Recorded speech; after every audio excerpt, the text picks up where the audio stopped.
This young man was originally a member of the trash collection team.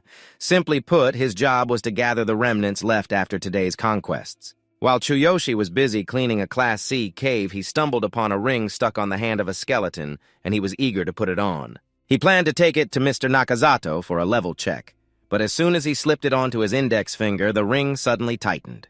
It felt as if it was fused to a part of his body. "What kind of ring is this?" Tsuyoshi exclaimed in shock. He could even feel a slight pain radiating from his finger. Then he saw a notification appear before him stating that the infinite ring now considered him its owner.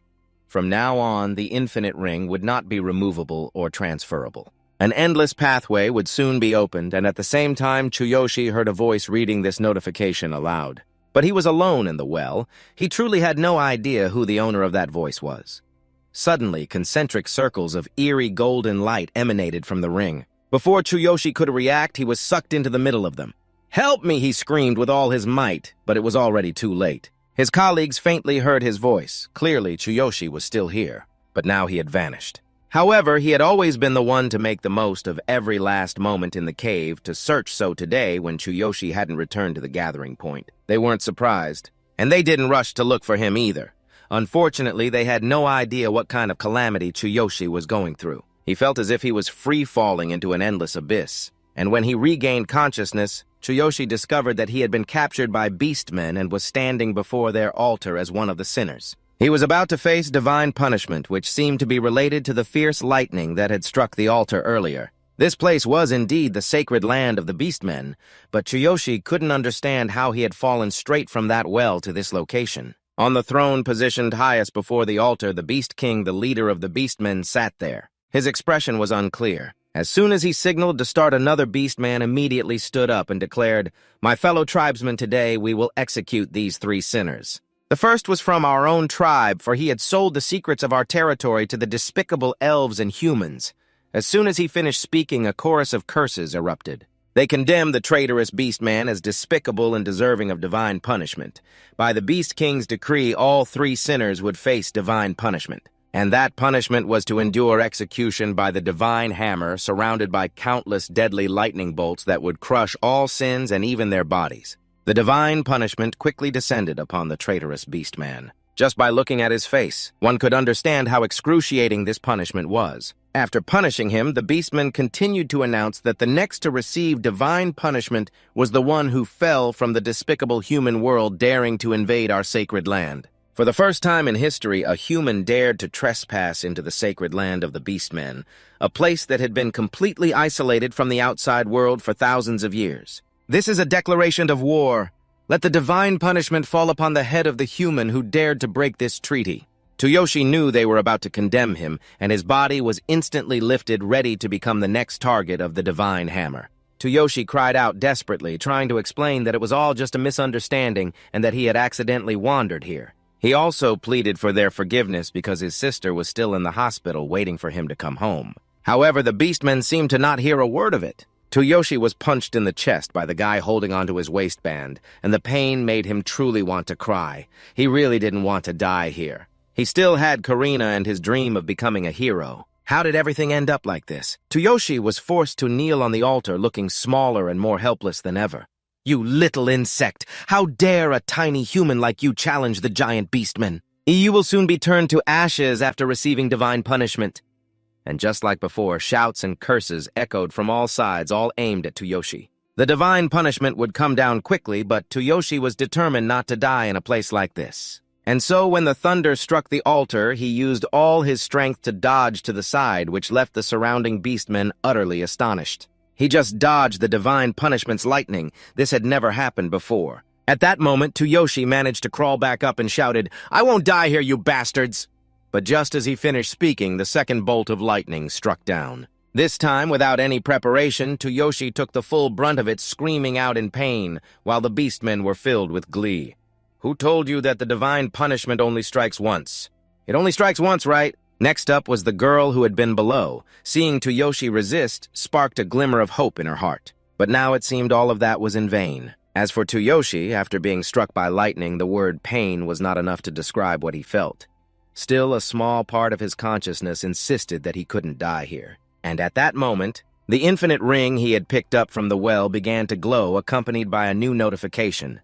Activating the infinite ring, divine selection system activation complete. System confirmation complete, beginning to restore the body and build the ultimate physique. Another bolt of lightning struck down, piercing through Tsushi's body, and the beastmen watched in excitement. For the first time, they saw someone still gasping for life after the divine punishment, but Tsushi's charred body suddenly soared into the air. The process of building the ultimate physique was gradually progressing, and the beastmen, of course, had no idea what was happening, feeling utterly confused as the progress of the ultimate physique construction increased. Tsushi's body gradually began to recover, and at this moment the divine eye skill also started to be established. In the rain, Tsuyoshi could sense something calling to him. His body once again touched the ground, and Tsuyoshi began to walk.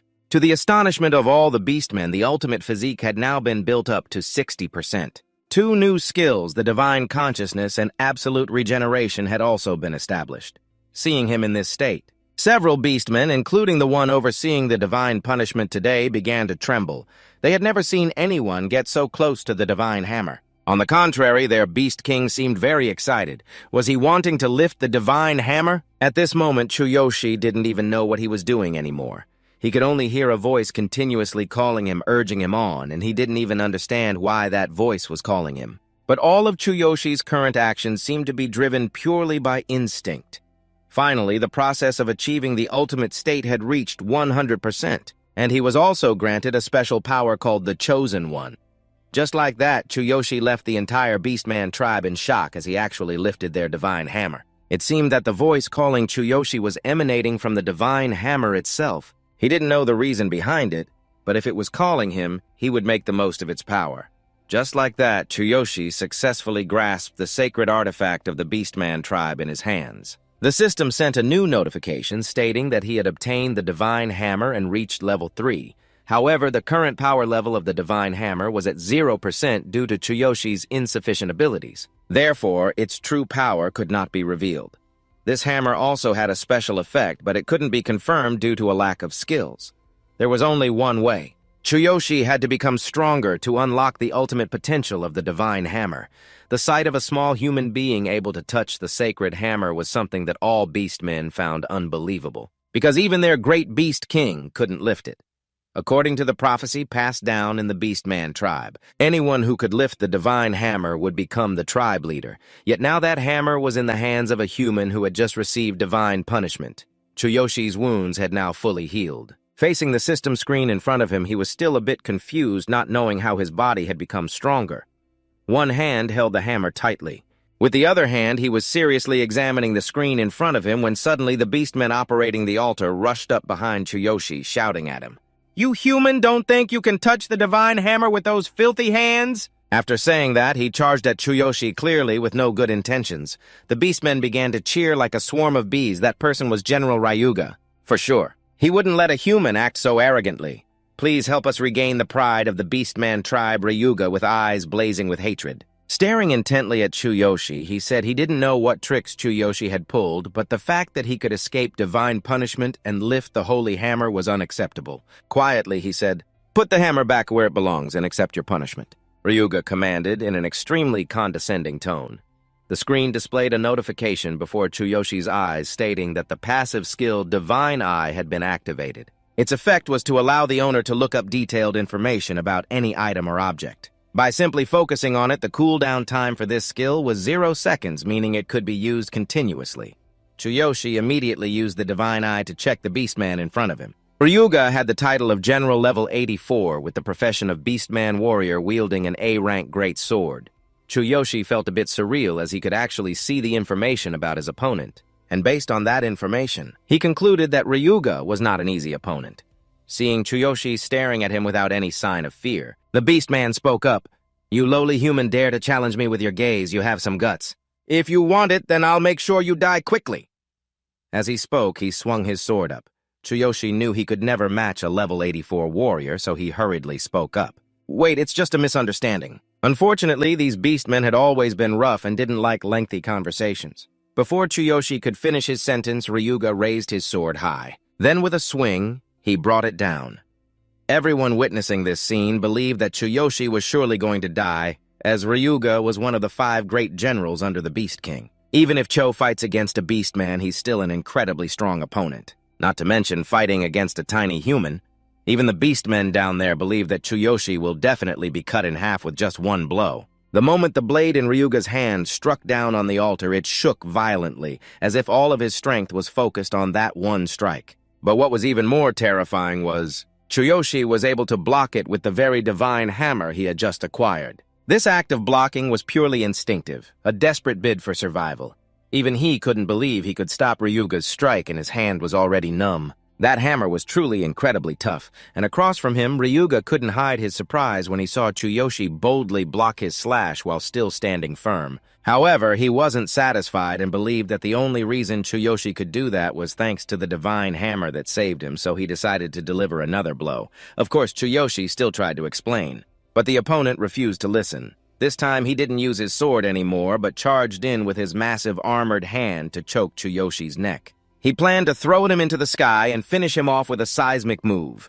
It was a perfect plan at this precarious moment. The system immediately suggested that Tsuyoshi use his copying skill, which allowed him to feel the opponent's heart with his hand and choose a skill to copy. From all the available skills he had, however, he could only store one single skill.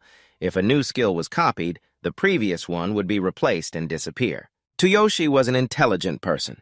He understood what it meant to feel the opponent's heart with his hand, meaning he had to touch the opponent's chest. So when Tsuyoshi fell, he tried to reach out, even if it was just a light brush across Ryuga's chest, but it was enough to activate the skill. But what he didn't expect was, that beastman possessed so many skills. This left Tsuyoshi momentarily confused about which skill he should copy. On this side, being touched on the chest by Tsuyoshi was a huge humiliation for Ryuga. He was furious and prepared to activate his annihilation skill, the Heaven and Earthquake. At the same time, Tsuyoshi had also found a skill that was quite compatible with his divine hammer, the Heavenquake, which was a very powerful warrior attack skill, though not fully confirmed yet. Since he still lacked the necessary class and weapon, Tsuyoshi closed his eyes, chose Heavenquake, then copied it, and then he fiercely counterattacked with that very skill. This left Ryuga so astonished that he forgot to attack. It was unbelievable. How could he use my skill? Ryuga exclaimed in horror as a loud crash echoed. A series of deafening sounds rang out, and the altar of the beastman seemed to be on the verge of collapsing. Tsuyoshi thought he could take down his opponent with this strike. However, Ryuga remained completely unharmed. All he felt was confusion, and he even thought that Tsuyoshi had intentionally controlled his strength so he wouldn't feel pain. On the contrary, he felt somewhat comfortable. In reality, Tsuyoshi hadn't intended to hit him without pain and had poured all his strength into it. But since he had just reached level 3 without a class and without a compatible weapon, Tsuyoshi couldn't deal damage to his opponent. To improve this skill, he had to level up. After reading the notification, Tsuyoshi was stunned, only able to mumble out 2 beautiful letters. The fact that Tsuyoshi used Ryuga's own skill and hit him without pain in the chest. Once again, this beastman felt that you were boldly mocking him, and so he picked up the blade again, charging towards you, but this time his action was... Ryuga was interrupted by a loud shout. Enough! The beastmen erupted into chaos once more, realizing that their beast king had left the throne and was personally confronting Ryuga, who was just one of the 5 great generals. And he possessed such terrifying power. So how monstrous could this beast king be? The moment he landed on the altar, a massive shockwave erupted, dust swirling everywhere, severely limiting Tsuyoshi's visibility. However, what happened next was something no one could have imagined. Because the Beast King, Cao Cao, the leader of the Beastmen, was kneeling before you, leaving the entire beast tribe in shock, and Tsuyoshi felt just as bewildered. After kneeling for a while, their Beast King slowly stood up and approached you, saying it seemed you had truly been chosen by the hammer of the Divine King, which was certainly a reference from the gods. For hundreds of thousands of years, you were the first to be chosen by the hammer of the Divine King. The Beast King stepped forward, placing both hands on Tsuyoshi's shoulders. His gaze could only be described as absolutely sincere. Compared to Ryuga's madness, this Beast King was much easier to talk to. Then, in front of all his kin, the Beast King solemnly declared, "Oh, my fellow beastmen, the hammer of the Divine King is something no one can lift, but this human has done it. He is truly the future leader of our tribe, so we should give him time to hone his strength." The Beast King's announcement shocked the entire tribe once more. Indeed, the prophecy had said that the one who could lift the hammer of the Divine King would be the master of the entire tribe, but the problem was Tsuyoshi was not a beastman. How could a human possibly become the chief of the beast tribe? Ryuga truly did not understand what his king was thinking and spoke up to remind him, "But my king, this guy is a human. What does that mean?" The Beast King turned his head, his gaze sharp enough to intimidate others, completely different from the puppy-like look he had given Tsuyoshi earlier. The prophecy clearly stated. "The leader must be a beastman, right? Are you suggesting we should ignore the one who embodies the hope of our tribe?" Seeing that icy gaze, Ryuga quickly knelt down, not daring to oppose his king, only awkwardly stating that although the prophecy did not clarify this matter. "But if we give the leadership position to someone who is not a beastman, it would be like putting the future of our tribe in danger." The Beast King paid no attention to his words and turned back to Tsuyoshi, asking, "Kid, what's your name?" "Tsuyoshi," you clearly replied. "All right, Tsuyoshi. If you're willing to bear the future of us, then I will grant you your freedom now. However, you are still too weak. Within a year, you must become stronger and return here. At that time, we will see if you are worthy of becoming the leader." As he spoke, the Beast King created a spiritual mark linking with Tsuyoshi's mind, saying that if within a year you deliberately did not return, he would use this mark to find and eliminate you no matter where you were.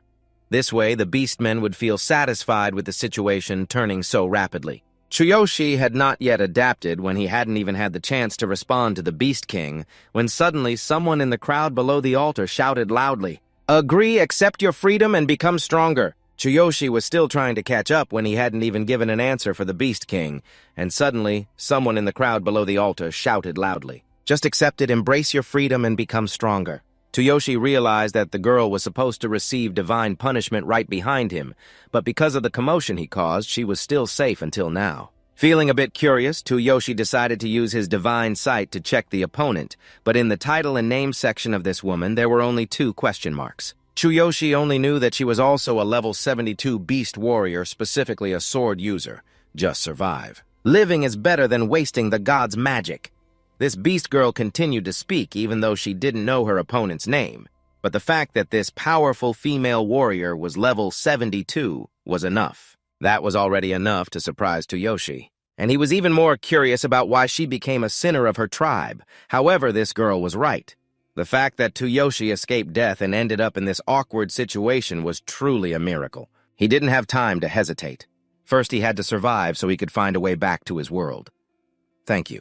Tsuyoshi waved at the female warrior and said loudly, then turned back to the Beast King and agreed to this proposal. However, when making the pact, Tsuyoshi also set a condition to take the female warrior with him because he felt she would be useful in the process of training his strength. The opponent seemed quite surprised that he specifically pointed her out to follow him. This was no different from Tsuyoshi saving her life, and finally the Beast King agreed. That girl had officially escaped punishment. Tsuyoshi considered that he had preserved his life, and although he had a tiring day that night, he found it hard to feel sleepy at all. With many thoughts on his mind, Tsuyoshi kept staring at the infinite ring on his index finger, recalling the vague voice he heard back then. It seemed that everything stemmed from this ring. Sushiro had tried to take it off, but couldn't. It was indeed thanks to this ring that he had gained these strange abilities. But how could he return to his original world? "It's already, Master." A soft voice rang out, waking him from his chaotic thoughts. Tsuyoshi turned to see the beast warrior with a beaming face standing before him. "Master," he asked back. "Yes, I've decided to serve you from now on." My savior, Tsuyoshi, was suddenly called Master by a beautiful girl with animal ears. This feeling was so stimulating that he couldn't resist. But in front of her, he couldn't let on that he was just a lecherous guy. Ben tried to adjust his expression to be more serious and replied, "It's nothing, she helped me. From now on, we'll support each other. Whether you call me Master or say you serve me, it doesn't matter." This time, he was interrupted by the opponent. "You don't know how significant this is for me, Master. You have given me a second life. No one has ever stood up for me or said thank you directly except for you, Master. So please let me call you Master." As she spoke, the girl held Tsuyoshi's hand, her tone incredibly sincere as she kept repeating it. She emphasized that his appearance was a miracle in her life, and therefore she wanted to dedicate everything to him. But at this close distance, Tsuyoshi really couldn't look into her eyes, which were filled with such sincere emotion. Who said her outfit had to be so deeply cut? He tried to shift his gaze away. He had to stop his nosebleed from flowing out. "If she wanted that, then just call me Master." "Thank you, Master. Then shall we set off? It's getting a bit late." The girl walked ahead to lead the way, not forgetting to remind Tsuyoshi to watch his steps like a child. These were the first slow steps he took in this strange world.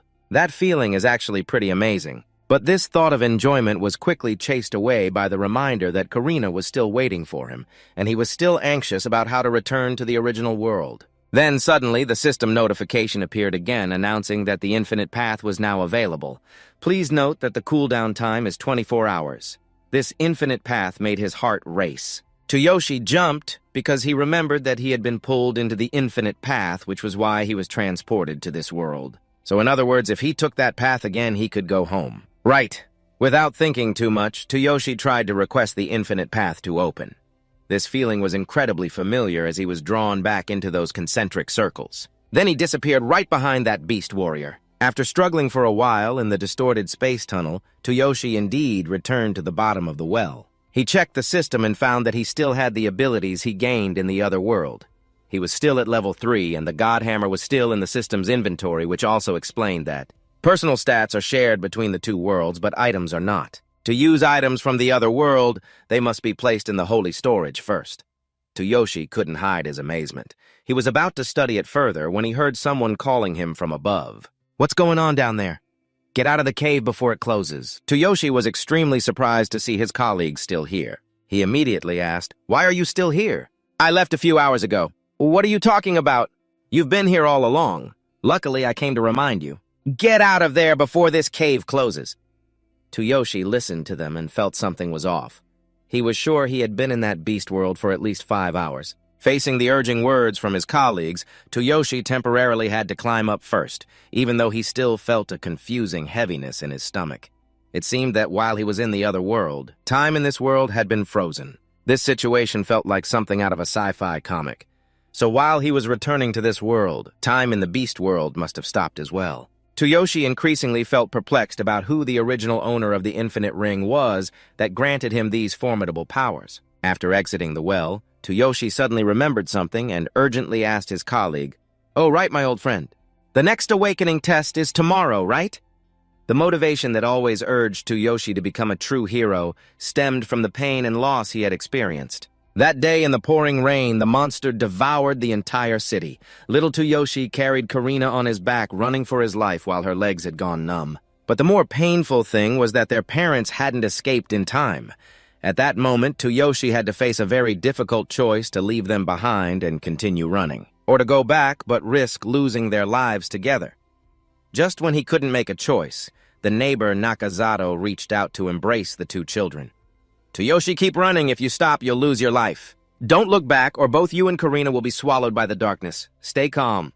You can't defeat the darkness." The scene of devastation amidst the brutal smoke and fire, no matter how long it had been, still haunted him. But Tsuyoshi still couldn't forget, and every time he remembers, he unconsciously sinks into that unbearable pain. "Hey, are you okay?"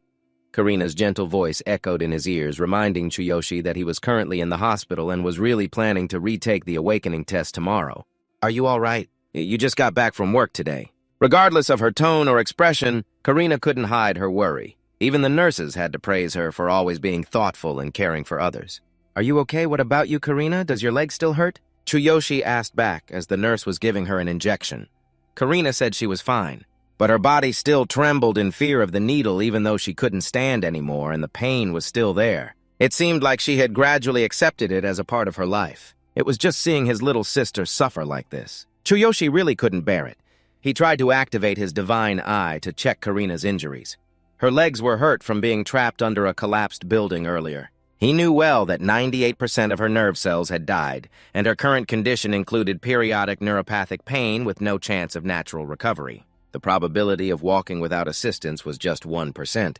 The more Tsuyoshi read, the heavier his heart felt. Only a 1% chance of walking unassisted meant Karina must be struggling a lot. Because she was still so young, the future ahead of her should have been bright. She could have lived a normal life, gone to school, played with friends, traveled everywhere, and laughed all day instead of being stuck in the hospital. Like this. Karina was the only family left in Tsuyoshi's life. He didn't want her to suffer any longer, so he decided that even with a probability close to 0, he still wanted to help Karina stand up again. As long as there was still a 1% chance, it was worth hoping for. There had to be a way to make that happen. And the premise was that he had to become a hero. Perhaps then Tsuyoshi could access more information and find a solution. He not only wanted to heal Karina's legs, but also wanted to live a proud life, so he vowed to become a hero and the strongest hero to ever exist in history. Tsuyoshi sought out BTR, a hero testing corporation in the Awakening test area. A young man had just completed his test and received a customized hero badge. Based on the results of the recent test, becoming a hero was truly something to celebrate, so even if the result was only a D-class hero, it was enough to make the two of them want to soar with joy. The next person after that young man was Tsuyoshi. The person in charge saw in the file that he was someone who was retaking the test after failing the first one and seemed not very enthusiastic. "Whenever you're ready, step in and place your hand on the measuring device. But I don't think it's any different from last time," he said. Tsuyoshi wasn't shaken by these words. Soon enough, he would know. Will I waste my time again this time? In fact, even without the test, thanks to the system, Tsuyoshi already knew that he was now level 3 and qualified to become a hero. It was just that he wasn't sure how high his combat power was, so he still had to take it seriously before entering the test. Tsuyoshi activated his superhuman body and maintained the state. Throughout the entire process of measuring the hero's value, the external supervisor could even feel the ground shaking, thinking it was an earthquake. Who would have thought it was actually the shock caused by Tsuyoshi himself when this process came to an end? The results were incredibly satisfying. He was a level 3 hero with a combat power of 5,400. This number was so high that it even surpassed the record for level 3 heroes. Previously, Tsuyoshi was the highest-ranked level 3 hero, far ahead of the second place with a combat power of 930. He was quite surprised by this result himself. Tsuyoshi originally thought his combat power was only slightly higher than that of the young man who had just been tested before him. Who would have guessed it was 10 times higher? Of course, although it was a bit beyond his expectations, everything still went according to plan, so Tsuyoshi was very excited and curious about the power of the Divine Hammer. He took it out to take a look, but unfortunately the system reminded him once again that his current level and other conditions were insufficient to unlock it. The true potential of the Divine Hammer required an enormous amount of energy to forcibly unlock, and it could only be used for 1 second.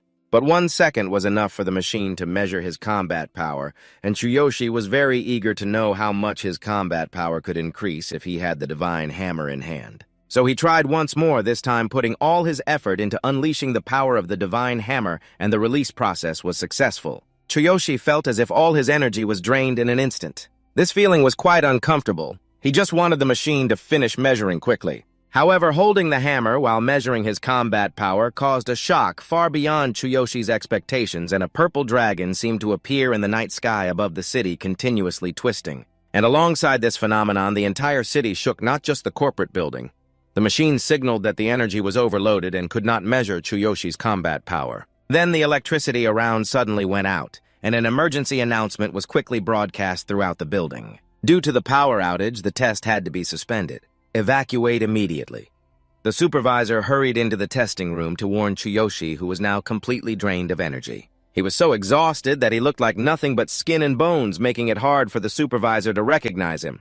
After that, Tsuyoshi dragged his weary body home, seemingly having underestimated the Divine Hammer. He never thought that all his strength could be drained in just 1 second like that. It seems he should avoid using the Divine Hammer until he truly reaches a powerful level, but then again, Tsuyoshi was genuinely happy because the main goal of the day had been achieved. He had officially become a hero. The next day in this new capacity, Tsuyoshi went to the training ground where a man named Geyer would be responsible for training him along with a few other newly minted heroes. Geyer was a level 9 warrior with a combat power of 1,200. He looked so stern that everyone was intimidated except for Tsuyoshi, who possessed the Divine Eye and could see through the opponent's information, feeling a bit disdainful. Level 9 with only 1,200 combat power. He thought to himself, wondering how much his own combat power would be when he reached level 9. As for Geyer, he clearly was not pleased with the situation.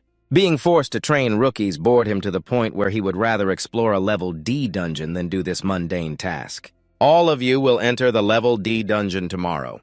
After experiencing it firsthand, you'll know which profession suits you best, and you might even find some low-level items. Geyer declared, and this information left everyone around Tsuyoshi in shock. It was understandable. They had just passed the test, and were recognized as heroes, but they didn't have any basic skills at all. The thorns in the statement and this information.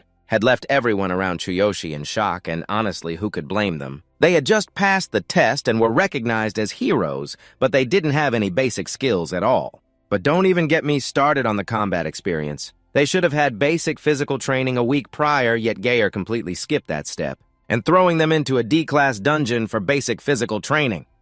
That's just annoying. There's no time for that. You guys are heroes now, so you need to sharpen your skills. I've been there too, honing my skills through real combat. Just a heads up, this training course is really tough. If you can't handle it, then you should back out. Do you hear me? I said, do you hear me? At the end, he pushed them up high, making the new heroes too scared to say another word.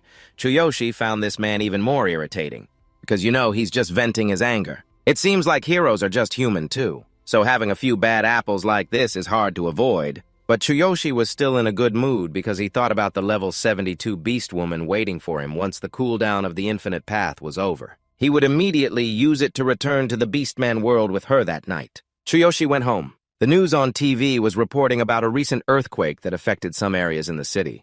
Fortunately, there were no injuries. Tsuyoshi was the one responsible for this major disturbance. But he didn't care much because after all, the cooldown of the infinite path had ended. Tsuyoshi was eager to return to that world, to continue growing stronger there. He could even choose a profession. Gathering all the gear he needed, he thought about it and immediately opened the infinite path. When he opened his eyes, he saw the exact same scenery as when he left. Even the outfit he was wearing was just like when he first arrived, just as expected once Tsuyoshi left this world. Time here froze. What's going on? Master, a big round soul, suddenly caught Tsusoshi's eye, and he almost forgot about this beast woman. He hurriedly replied, No, it's nothing. Let's start leveling up. Please lead the way. Seeing Tsuyoshi so excited, the girl was also very happy. She said that there was a goblin den nearby and wanted to take him there to train first. However, since Tsuyoshi was only level 3 and those goblins were known to be fierce and vicious, there were quite a few of them, so they had to be extremely careful. Hearing the keyword goblin, Tsuyoshi really started to feel like he was in a fantasy world. He didn't know what the effect of the divine selection system would be. He wasn't sure, but just thinking about the upcoming goblin hunting journey made Tsuyoshi feel incredibly excited. The beast woman quickly led him to the goblin lair. Since it was night, they were sleeping with only a group of guards, half awake. Be careful not to wake the guards, the beast woman said. I'm level 72, so it should be easy to take them down, right? Tsuyoshi asked back. The divine eye not only helped him know the opponent's level, but also revealed that her combat power was 630,000. It was truly terrifying to level up with someone like her. It should be easy to take them down, right? Tsuyoshi asked back at the divine eye. Not only does it help you know the opponent's level, but it also reveals that her combat power is 630,000. That's truly terrifying to be leveling up with someone like that. Tsuyoshi felt a lot more at ease, though the other party seemed a bit surprised at how he knew his level. It's not like I became her master for no reason. Tsuyoshi deflected the question, saying that he couldn't really explain to the other person that he had a system. Then he suggested, by the way, could you show me what a battle of high-level heroes looks like? The other party didn't want to refuse. It was just that if she fought alongside Tsuyoshi, he wouldn't be able to earn any experience points. Because the level difference between the two was too great, Tsuyoshi felt a bit disappointed. He wanted to see this girl in action. Action, you're exaggerating. But if you really want to, I'll give it a try. I don't know how much help I'll be. But just watch. Saying that, she pulled a dagger from her belt. Her gaze was incredibly determined, and her speed was astonishing as she lunged forward and delivered a swift strike, successfully finishing off the monster before it even realized she was there. Tsuyoshi couldn't help but clap. Indeed, the movements of a level 72 warrior were impressive, and he praised her. The girl seemed quite pleased as well. Even though she was fighting a lower-level opponent, she always gave her best, hoping her master would find this useful. Of course it's useful. Can you teach me that move you just did? Tsuyoshi suggested, but the swift strike she just used was a skill of a high-level warrior which might not be suitable for his current strength. Moreover, Tsuyoshi hadn't yet decided on his class. Hearing her mention the choice of class made him decide. In that case, he would choose to become a warrior. Having a level 72 warrior beside him would make it easier to use copying skills without worrying about class incompatibility. But there was another issue. Tsuyoshi couldn't use the divine hammer yet, so he needed to find a weapon to replace it. Did you choose to become a warrior because of me? Then I promise I'll be useful to you. The girl seemed very moved and suddenly stepped forward, taking Tsuyoshi's hand and speaking in a very serious tone. I'll do my best to help you level up. But first, let's go gather some gear for the warrior. To be honest, Tsuyoshi was an honest person, so it was only natural to glance at her chest first. And with her dressed like this, it was really hard for him to focus on what she was saying. Tsuyoshi hadn't even managed to look away. Just then, it was time for the guard shift to change. They quickly noticed the two intruders, two level 3 goblins with a combat power of 420 charging at them. This time, Tsuyoshi didn't plan to hide behind her anymore. He wanted to handle them himself. Since he didn't have a weapon, he borrowed her silver dagger. Master fighting enemies at the same level is a bit dangerous. She still looked worried, but Tsuyoshi was determined. He hadn't fully tested the power of the heavenly shock he had copied before, so he decided to use the two goblins in front of him as test subjects. He took a deep breath, waiting for them to charge within range, then jumped high. As Tsuyoshi landed, the heavenly shock skill was unleashed. Both goblins were knocked out in one hit, leaving them with no health. The Beast Girl was utterly astonished that Tsuyoshi defeated two goblins of the same level in just one strike. It was indeed extraordinary because even a team of 6 level 3 characters would struggle against them. As for Tsuyoshi, he was very satisfied with the result. It seems like the divine selection system is pretty awesome. If nothing changes, you might level up to Dad tonight. Since the silver dagger is just borrowed, Tsuyoshi can't use it as a weapon forever, so after that, you can only temporarily use the wooden stick from the goblins as your weapon. That girl seems really anxious, constantly reminding Tsuyoshi that he needs to quickly gather 11 basic equipment pieces. Because his current gear has almost no defensive capability, hearing her reminders like that.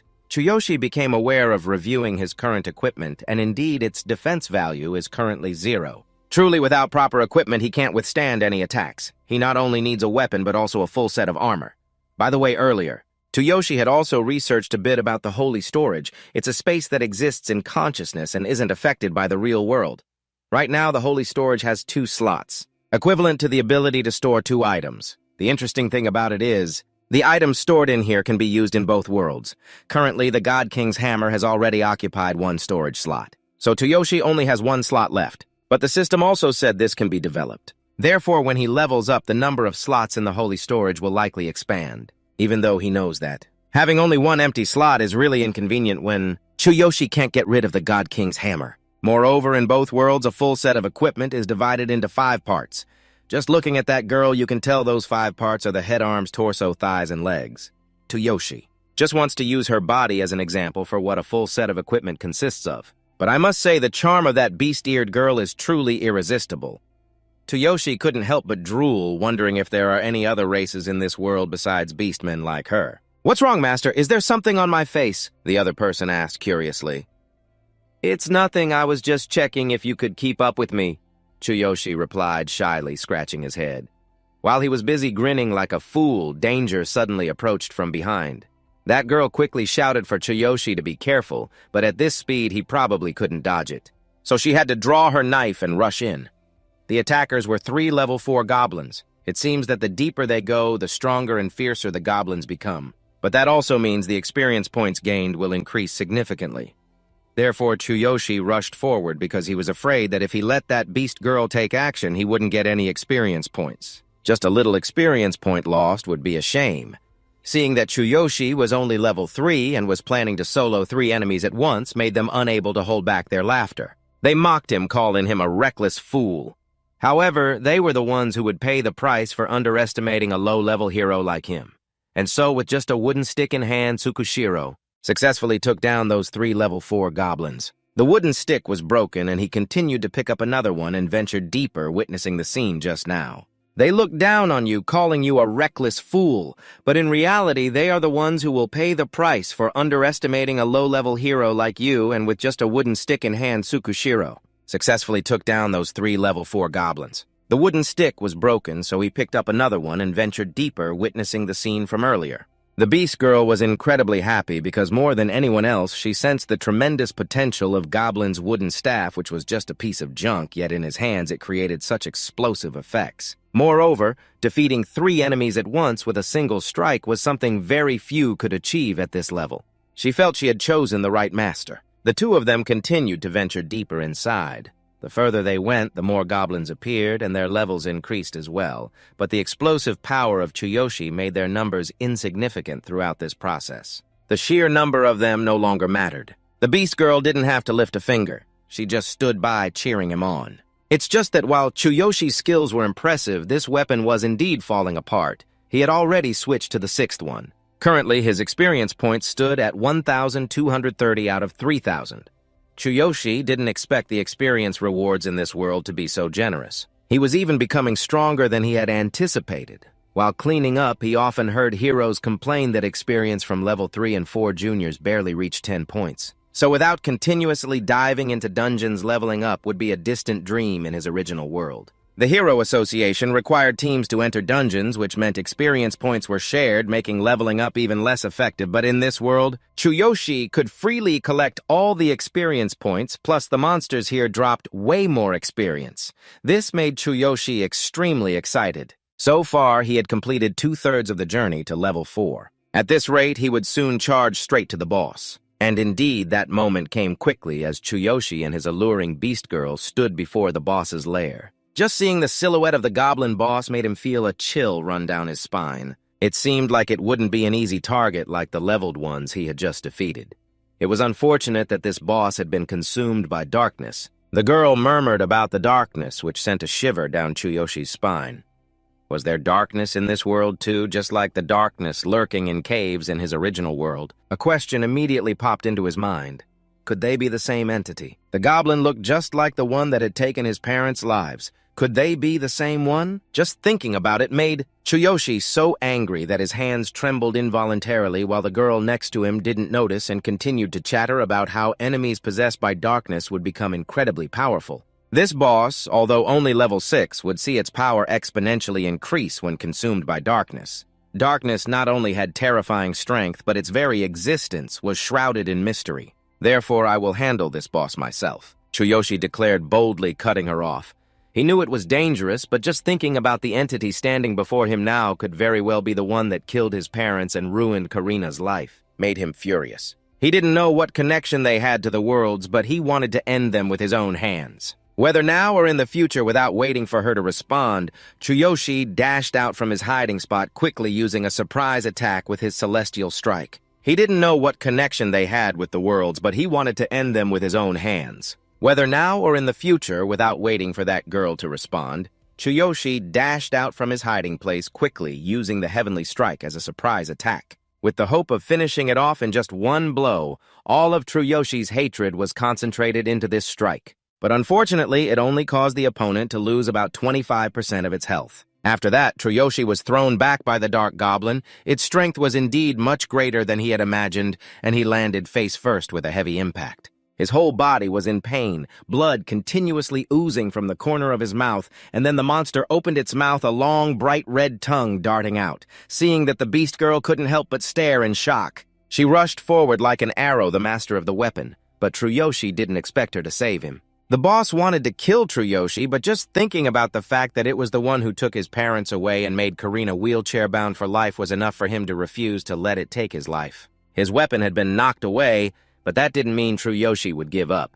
He immediately called on the system to help him activate his extraordinary body in an instant. The muscles in his body were enhanced, and the strength that Tsuyoshi possessed quickly surged, mainly focusing on his right arm, while the system also warned him of what was to come. Tsuyoshi had to endure extreme pain and stress, but he didn't care because now, all he thought about was finishing off that monster. At this moment, his body had become the sharpest weapon, and that punch from Tsuyoshi truly knocked down the boss. After defeating it, the feeling of exhaustion quickly set in. Tsuyoshi felt as if his right arm no longer belonged to him. But it was all right.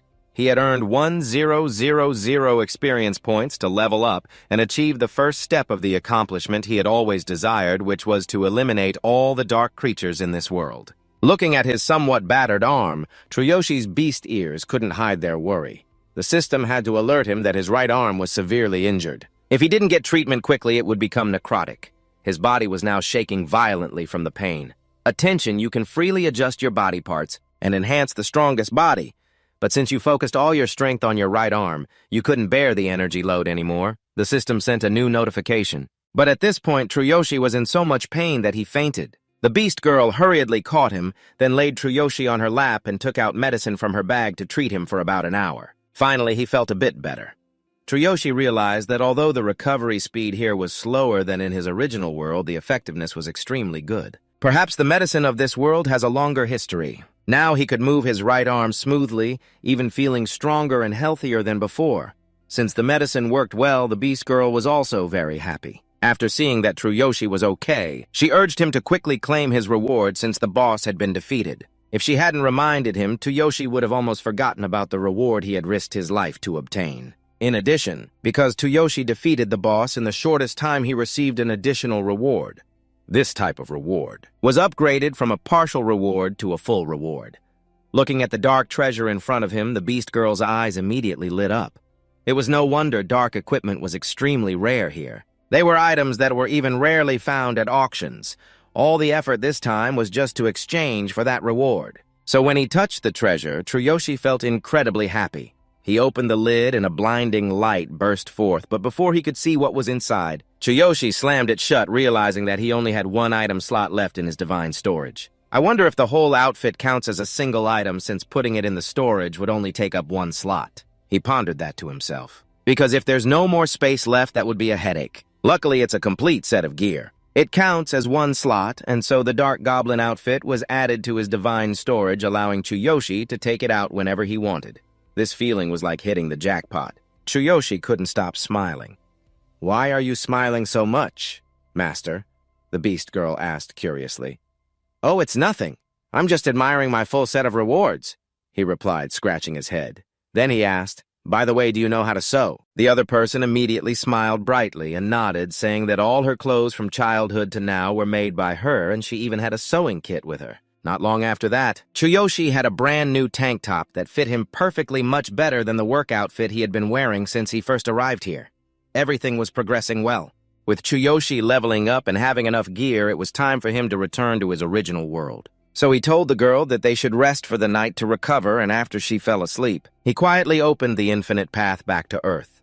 Although he was exhausted, he felt relatively satisfied since he had collected a lot of interesting things this time. Now he needed to rest a bit because he was already worn out from that world.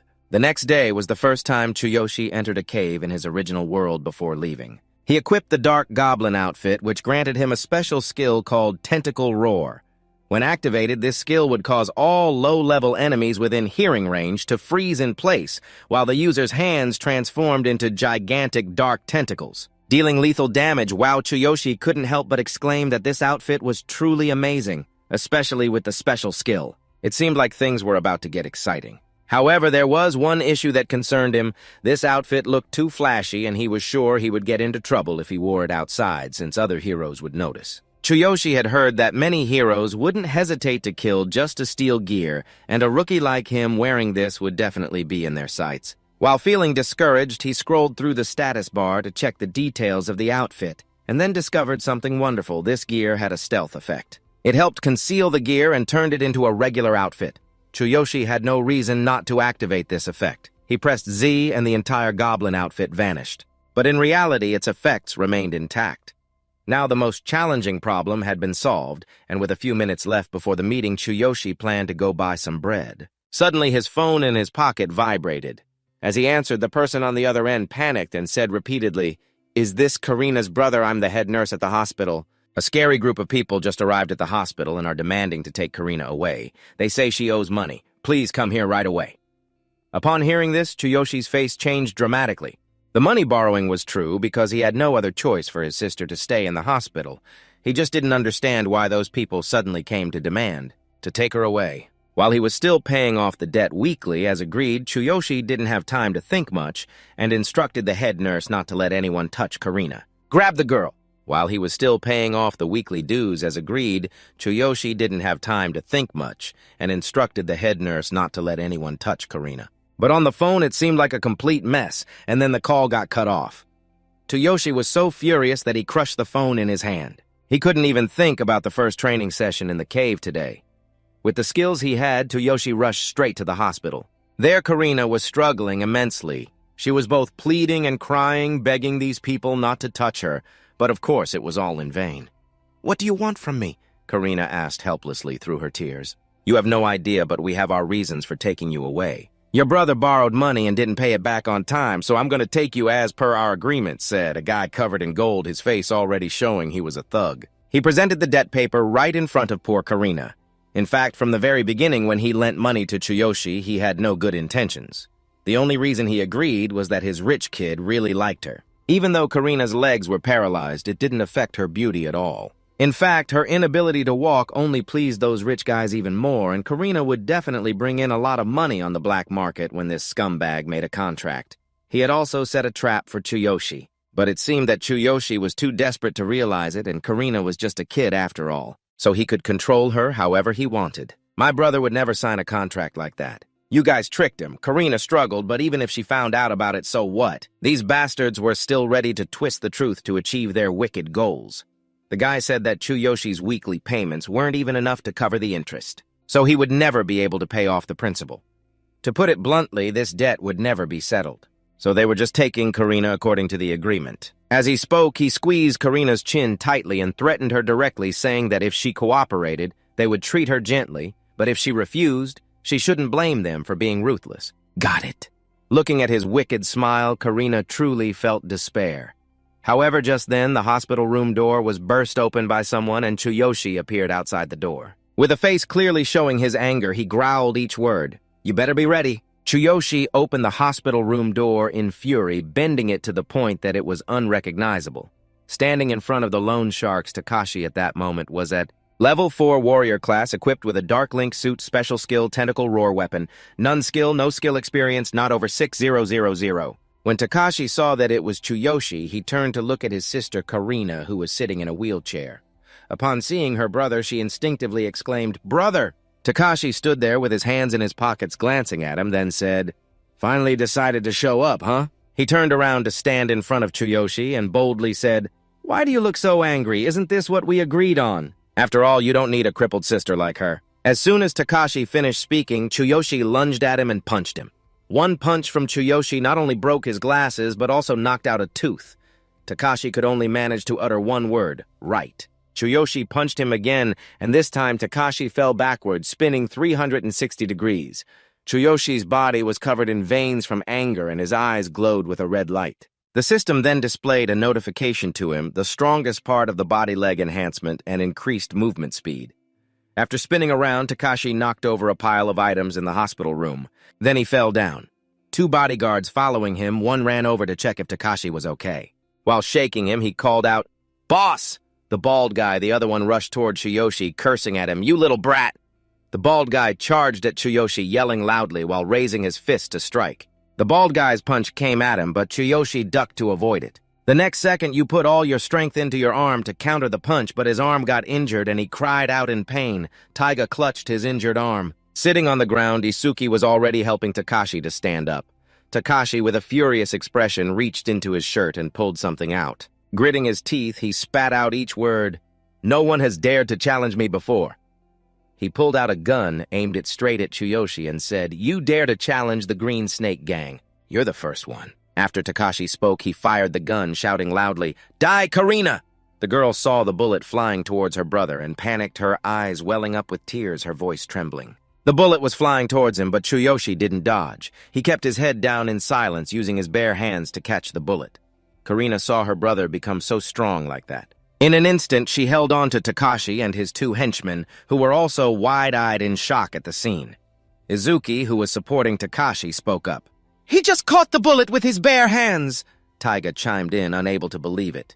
Tsuyoshi was radiating a tremendous power at that moment. He clenched his fist and said, "After all, I'm a hero!" The system displayed that his body was the strongest. His bare hands couldn't be harmed by ordinary weapons. Hearing him say that, Takashi and his crew shrank back, huddling together, their voices trembling. Hero. In the hallway, the head nurse had called the security team. She hurriedly said, "There are some loan sharks threatening patients and my brother. Hurry up!" As the head nurse and the security team reached the door, they were taken aback by the scene inside the room. The three loan sharks had been beaten up badly. All three had a friendly demeanor. Takashi was still smiling, saying to Tsuyoshi, "Please wrap it up in one go as soon as you can. If you delay, my young master, you, the hero, won't let it go easily. Now, if you'll excuse me, I'm sorry for bothering you." The three of them left, dragging themselves away. As they reached the hallway, they saw the nurse and security, and they politely raised their hands to wave, saying, "We're leaving now." After they left, Takashi's eyes were filled with hatred. He immediately thought, That kid has become a hero. Damn it, I have to report this to the boss. Otherwise, the plan to catch that kid will fall apart. The boss has incredible power. He's a level 10 warrior with a combat power of 2,300. Takashi speculated in his mind. The boss is a level 10 warrior. Looking at it, the kid is just a rookie. We will eliminate him.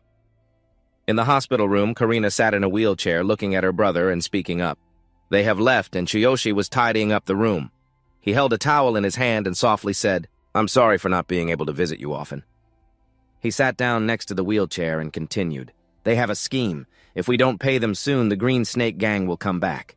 I've spent the last few days thinking of ways to pay them, but now I'm a hero. Don't worry anymore, okay? The girl, hearing her brother say that, asked, "Are you really a hero?" Tsuyoshi took out his hero card.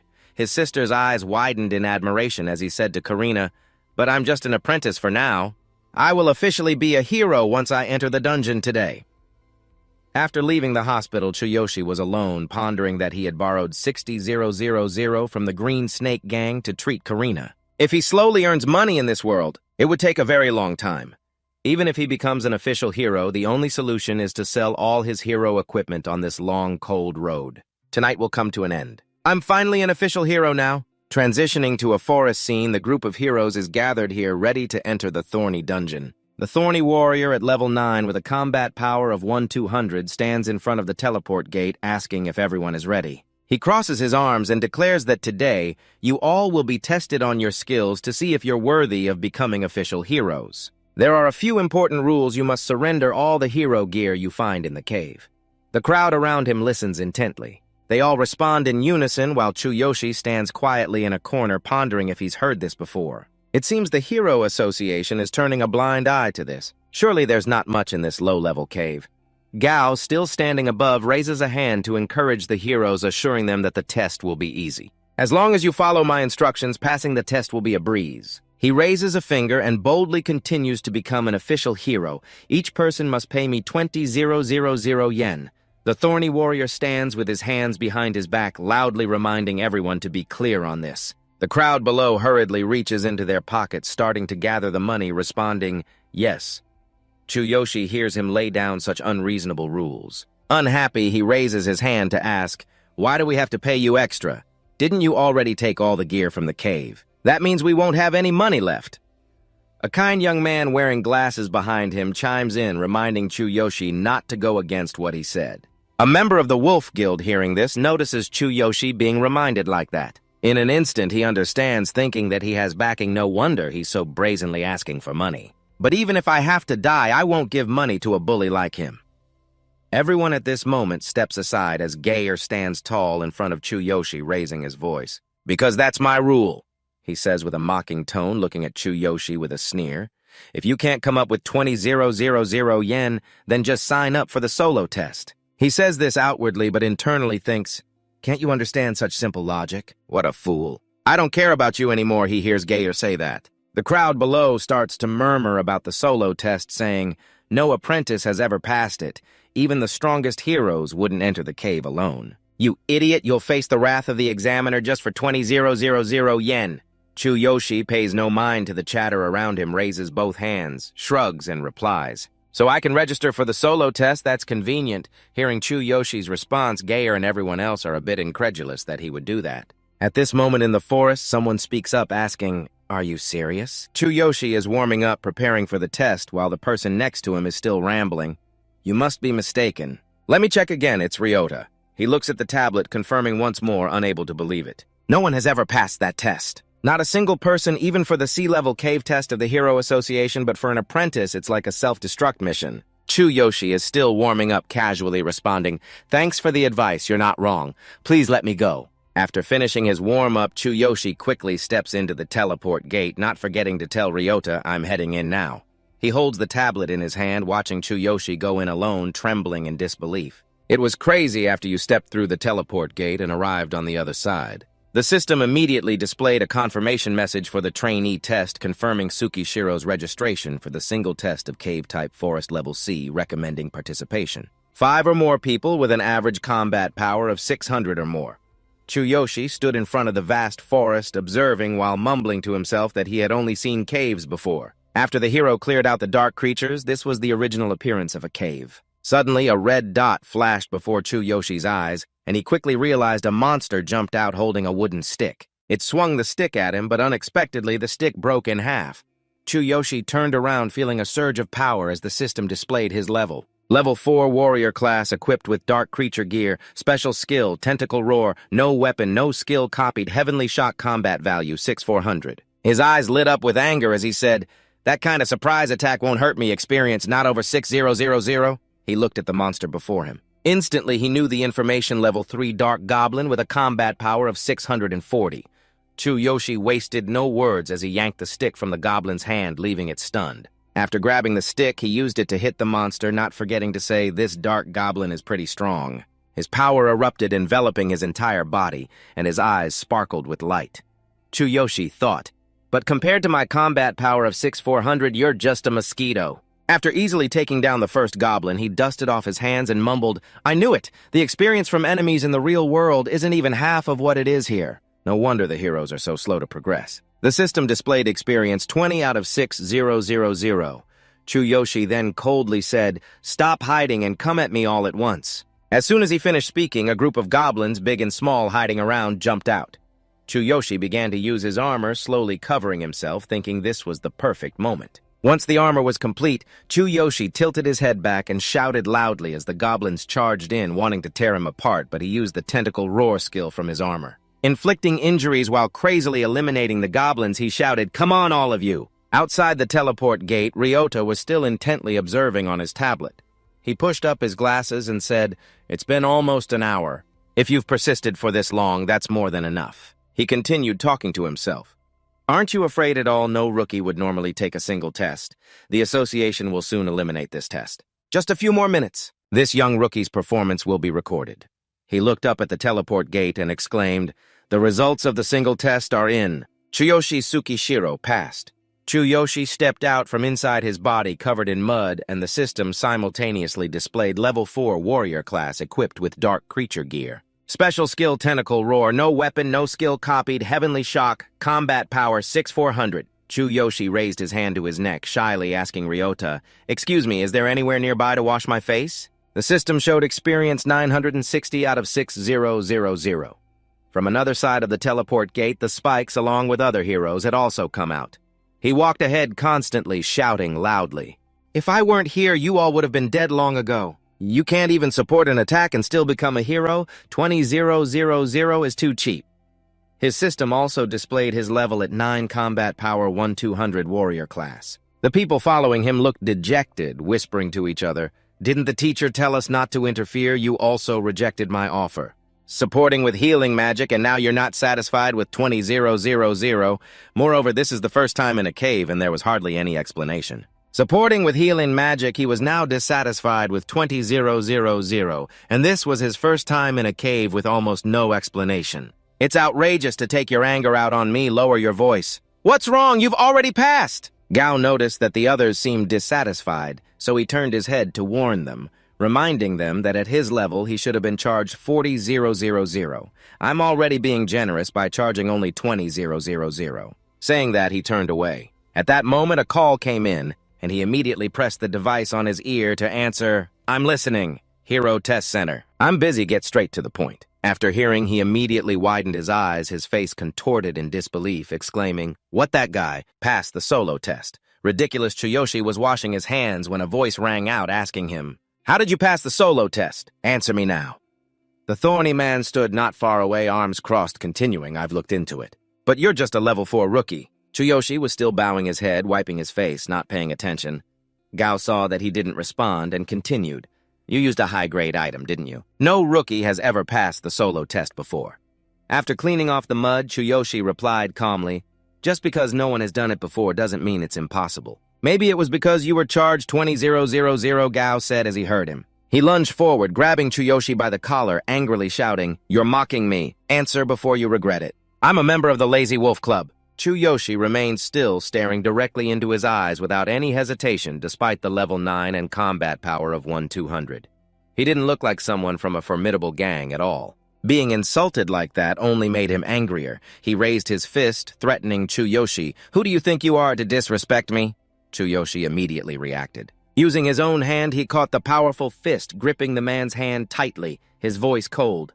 "Are you trying to defeat me with your level 9 fist?" With Tsuyoshi catching his fist, the man trembled slightly, his face changing color as he thought about this strength and speed. "Unbelievable, he's only level 4. Tsuyoshi let go of his hand, and for a moment the man didn't know what to say. He saw Tsuyoshi relax his guard around him. The man then pulled out a knife, hidden behind his back, raising both hands as if wanting to explain, "Wait a minute." But at that moment, he couldn't wait any longer and immediately swung the knife towards him.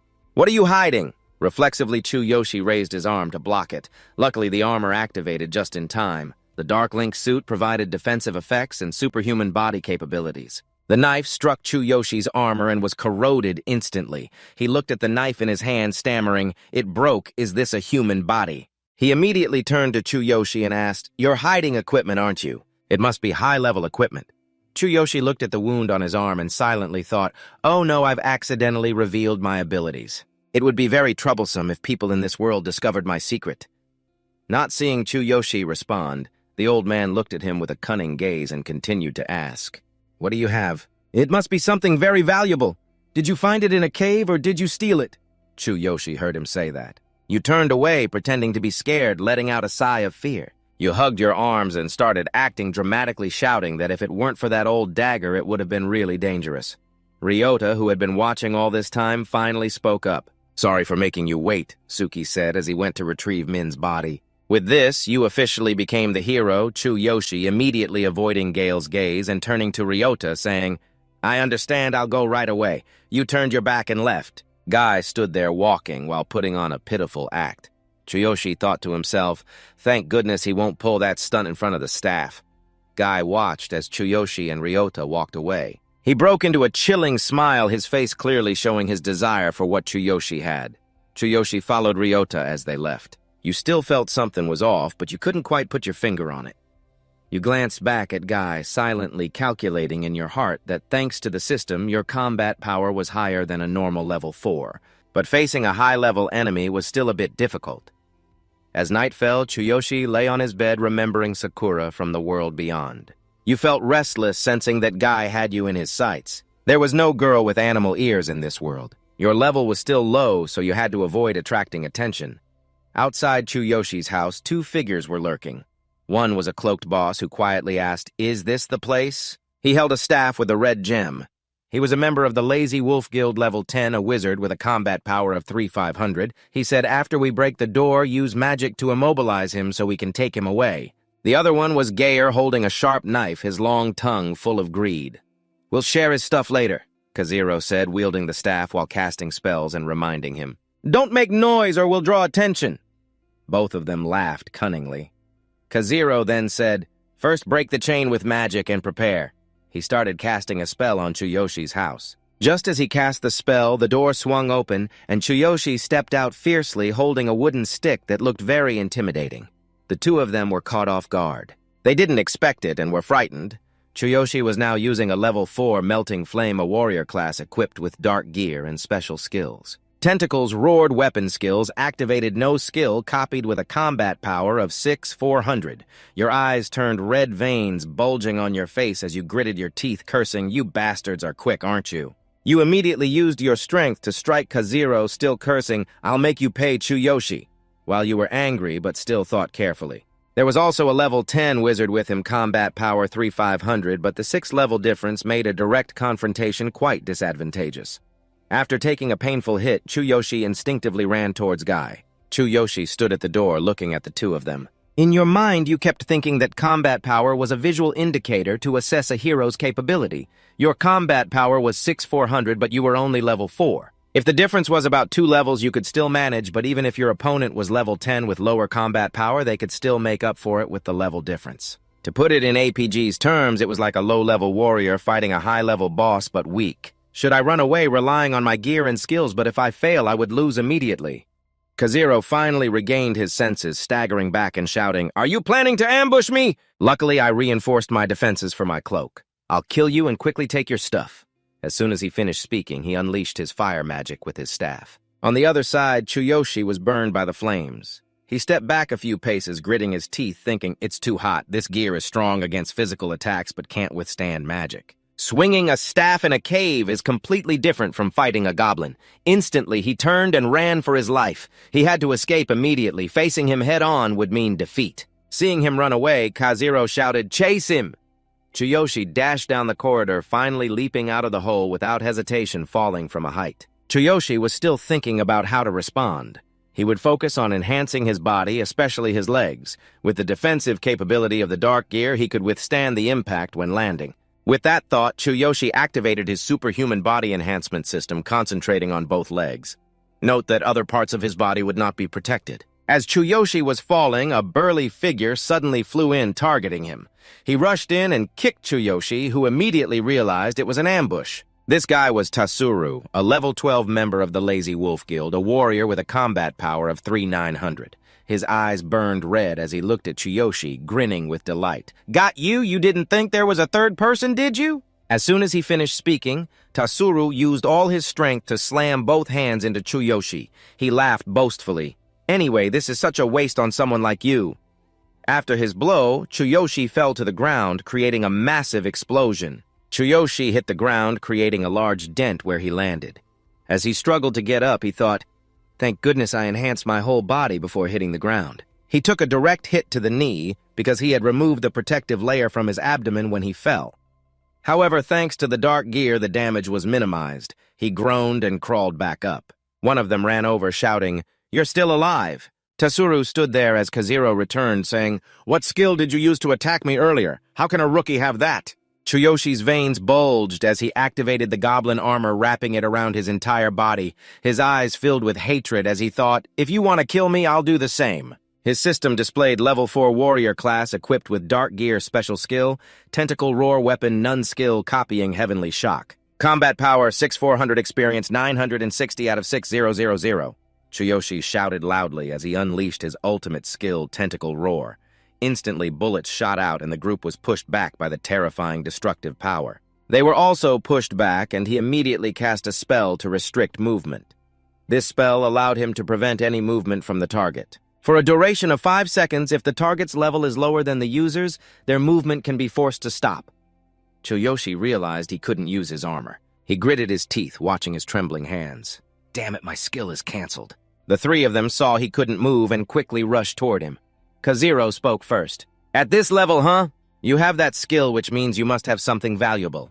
Tatsuru added gleefully, "If we kill you, we'll get to share your gear." Just then, the ring on Tsuyoshi's hand sent a notification to him announcing that the countdown for the Infinity Ring had ended. He could use the Infinity Path.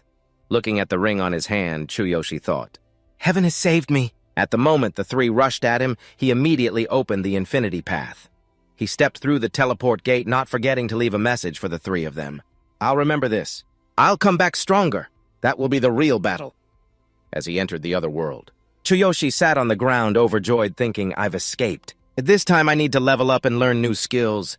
I rely too much on good gear. Without supporting skills, I'll be robbed of my destiny." At that moment, he turned to look and spoke up.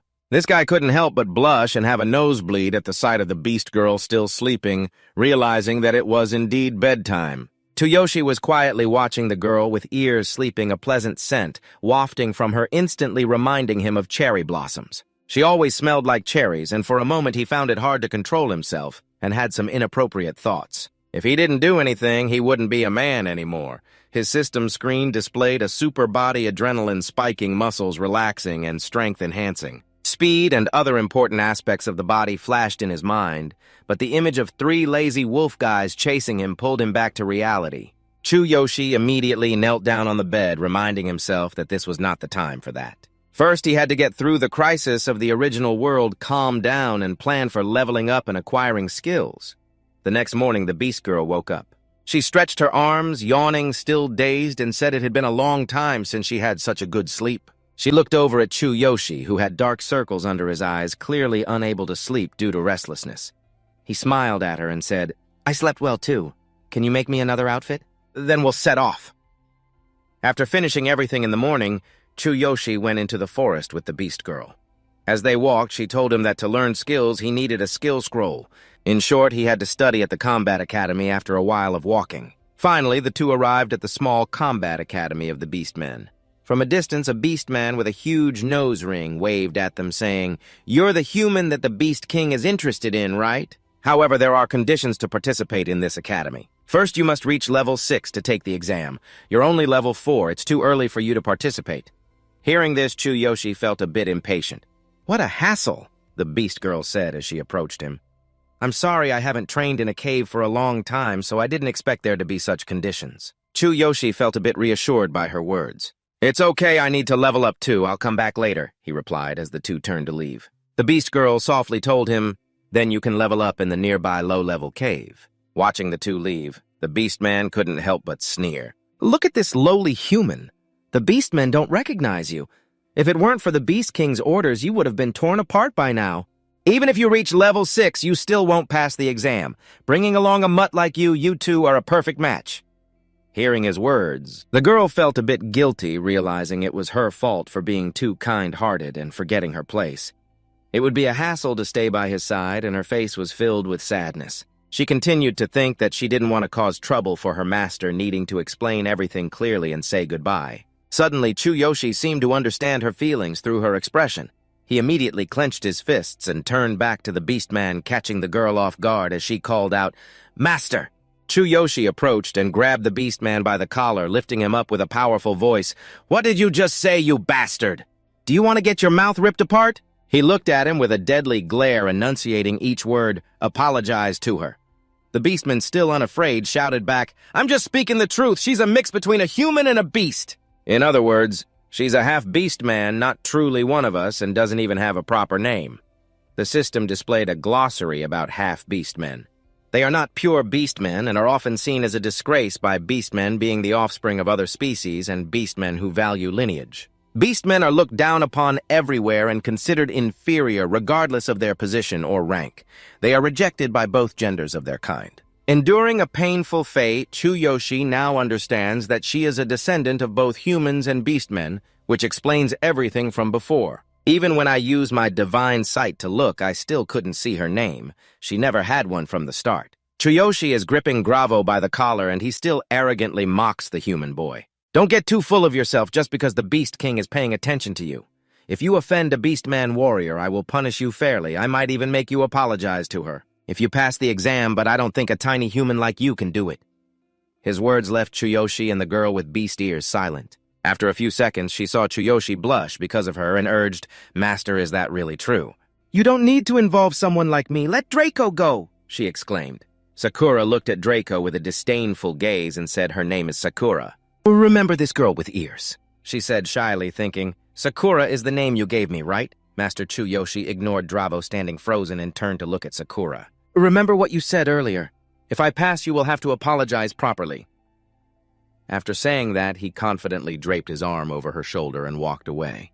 "Sakura, let's level up." In the lush green forest, Tsuyoshi already had a knife in hand and said to Sakura, who was standing next to him, "Beastmen foxes are rare. All right, let's go level up with them." Sakura, still feeling shy, looked at Tsuyoshi and softly asked, "Master, why did you name me Sakura?" Hearing her ask like that, he looked confused and raised his hand to pat her head, replying, "You don't like it, I just thought of it suddenly." She was afraid he would misunderstand, so she quickly waved her hands, "No, I really like it." She lowered her gaze, bashfully asking, "I just want to know why you chose that name." Tsuyoshi also felt shy, scratching his cheek, then said, "This is a bit embarrassing. You always have a faint scent of cherry blossoms, so I thought Sakura would suit you." "I'm sorry for being so conceited." He had just finished speaking when Sakura ran up and hugged him from behind. "Thank you, Master." Sakura beamed with happiness and said, "I really like this name." "Sakura, my name?" Seeing her so happy, Tsuyoshi blushed and scratched his head. "It's nothing."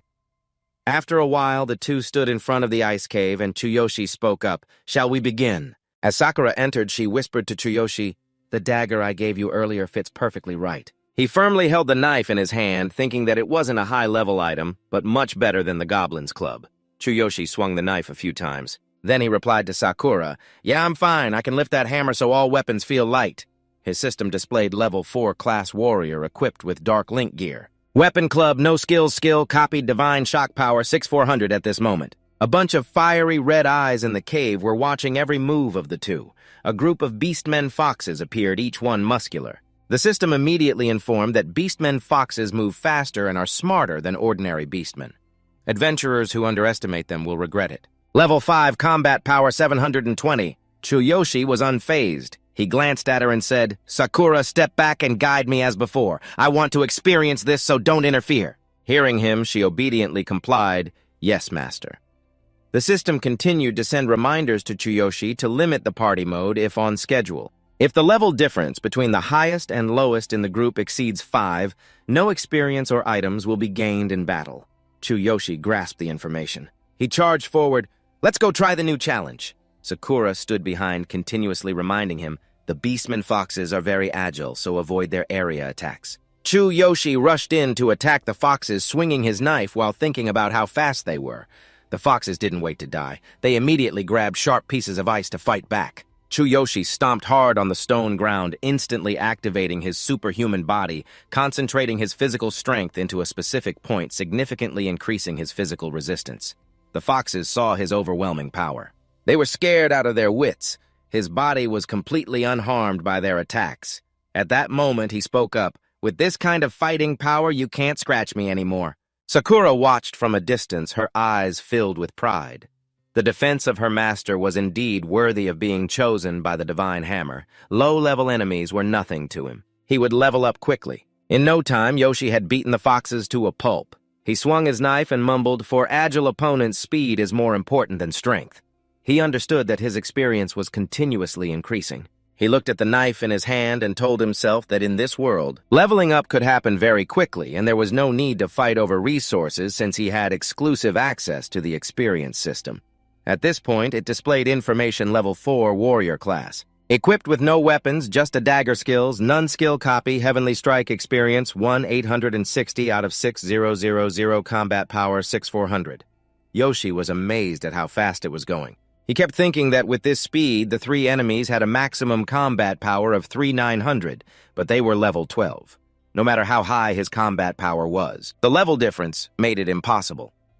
He noted the information of all three members of the Lazy Wolf Guild. Geyer level 9 warrior class combat power 1,200. Kajero level 10 mage class combat power 3,500 and Tsuru level 12 warrior class combat power 3,900. Yoshi thought again that he was at a significant disadvantage. Considering their skills, it would be tough to win. He had to close the level gap and acquire 4 skills.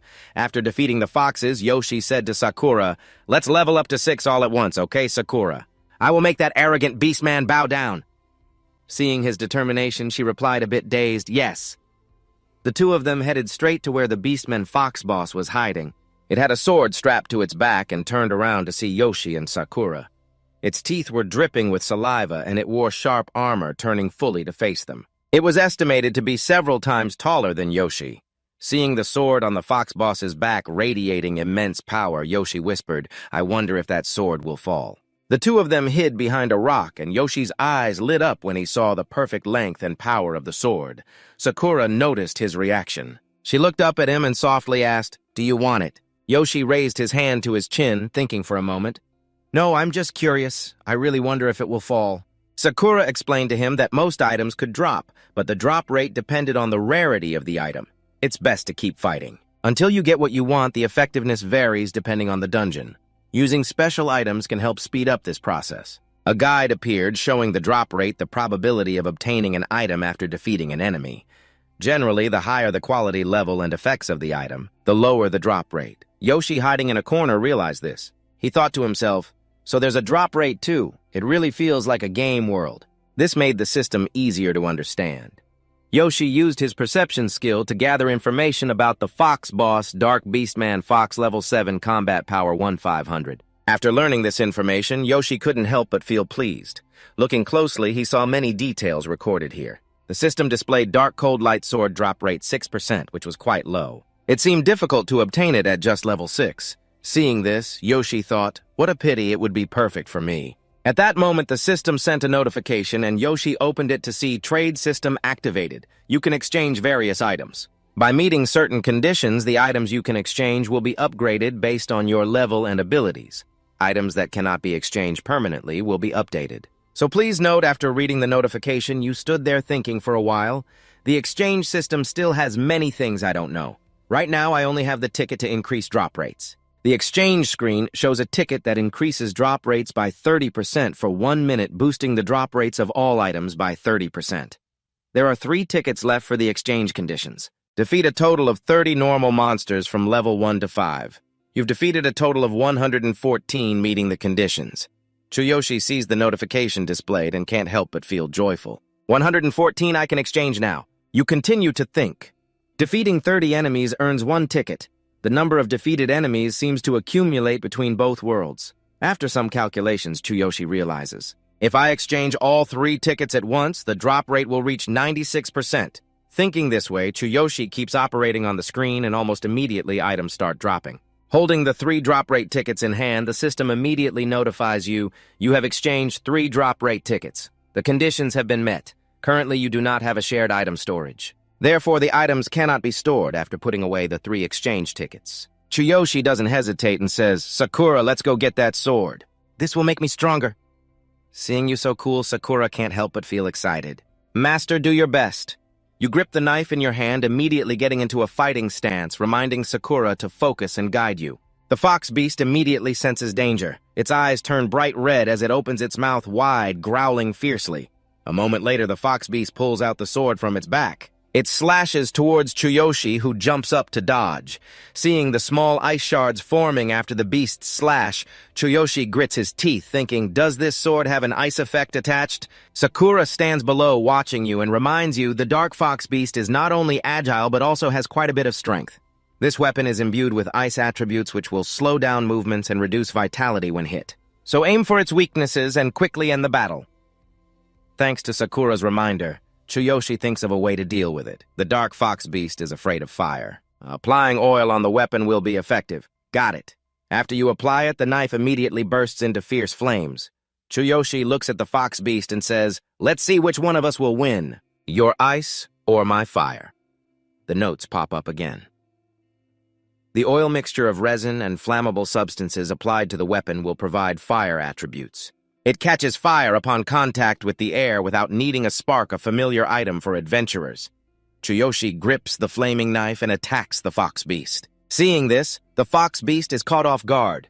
Tsuyoshi slashes down and the beast uses ice to block the attack.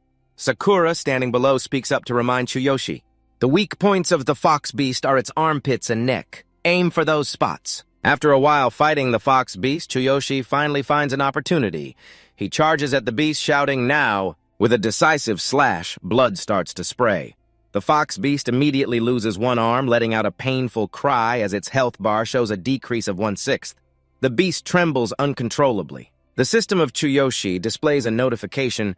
When an enemy attacks a weak point, their state will change to vulnerable, doubling the damage during this time. The enemy's decisiveness and spirit drop sharply, making them easier to attack. This lasts for 15 seconds. Tsuyoshi didn't expect that losing an arm would lead to this. He thinks, is there such an effect? How interesting. Seizing the opportunity, Tsuyoshi gathers his strength and charges at the fox beast, ready to exploit this opening. Sakura on this side keeps cheering and instructing Tsuyoshi, master the enemy in this state has weaknesses that are easier to spot. Avoid attacks and look for opportunities to strike. Tsuyoshi hears her reminders. He turns his head back and shouts, got it, thanks! Tsuyoshi keeps attacking the fox beast, continuously not giving it a chance to counterattack. It can only swing its sword wildly. Tsuyoshi quickly dodges the fox beast's slash, thinking, without Sakura's guidance, I would have been dead by now. The beast was momentarily frozen, giving Yoshi the chance to pour all his strength into the knife and stab at the beastman. Now it's my turn, Sakura reminded him to aim for the neck. Yoshi activated his superhuman body system, concentrating 60% of his strength into his hands, allowing him to unleash 200% of his power aimed directly at the beastman. He shouted loudly, here we go! With a swift stab to the beastman's neck. When it was caught off guard, the health bar showed only a little left. An alert immediately rang out, indicating a critical hit. Triple damage, it said. The enemy, heavily wounded, shifted to a weak state for 15 seconds. Seeing this, Sakura raised her hands and cheered, awesome! But don't let your guard down until it's over, he reminded. In her heart, she thought even though this was a low-level battle, being with her master was so enjoyable. Seizing the opportunity, Yoshi dove down from above, knife in hand, declaring, it's over. Yoshi unleashed his heavenly strike, channeling all his strength into a fatal blow to the beastman's head. Sakura couldn't help but jump up in excitement. Yay, Master, that was amazing.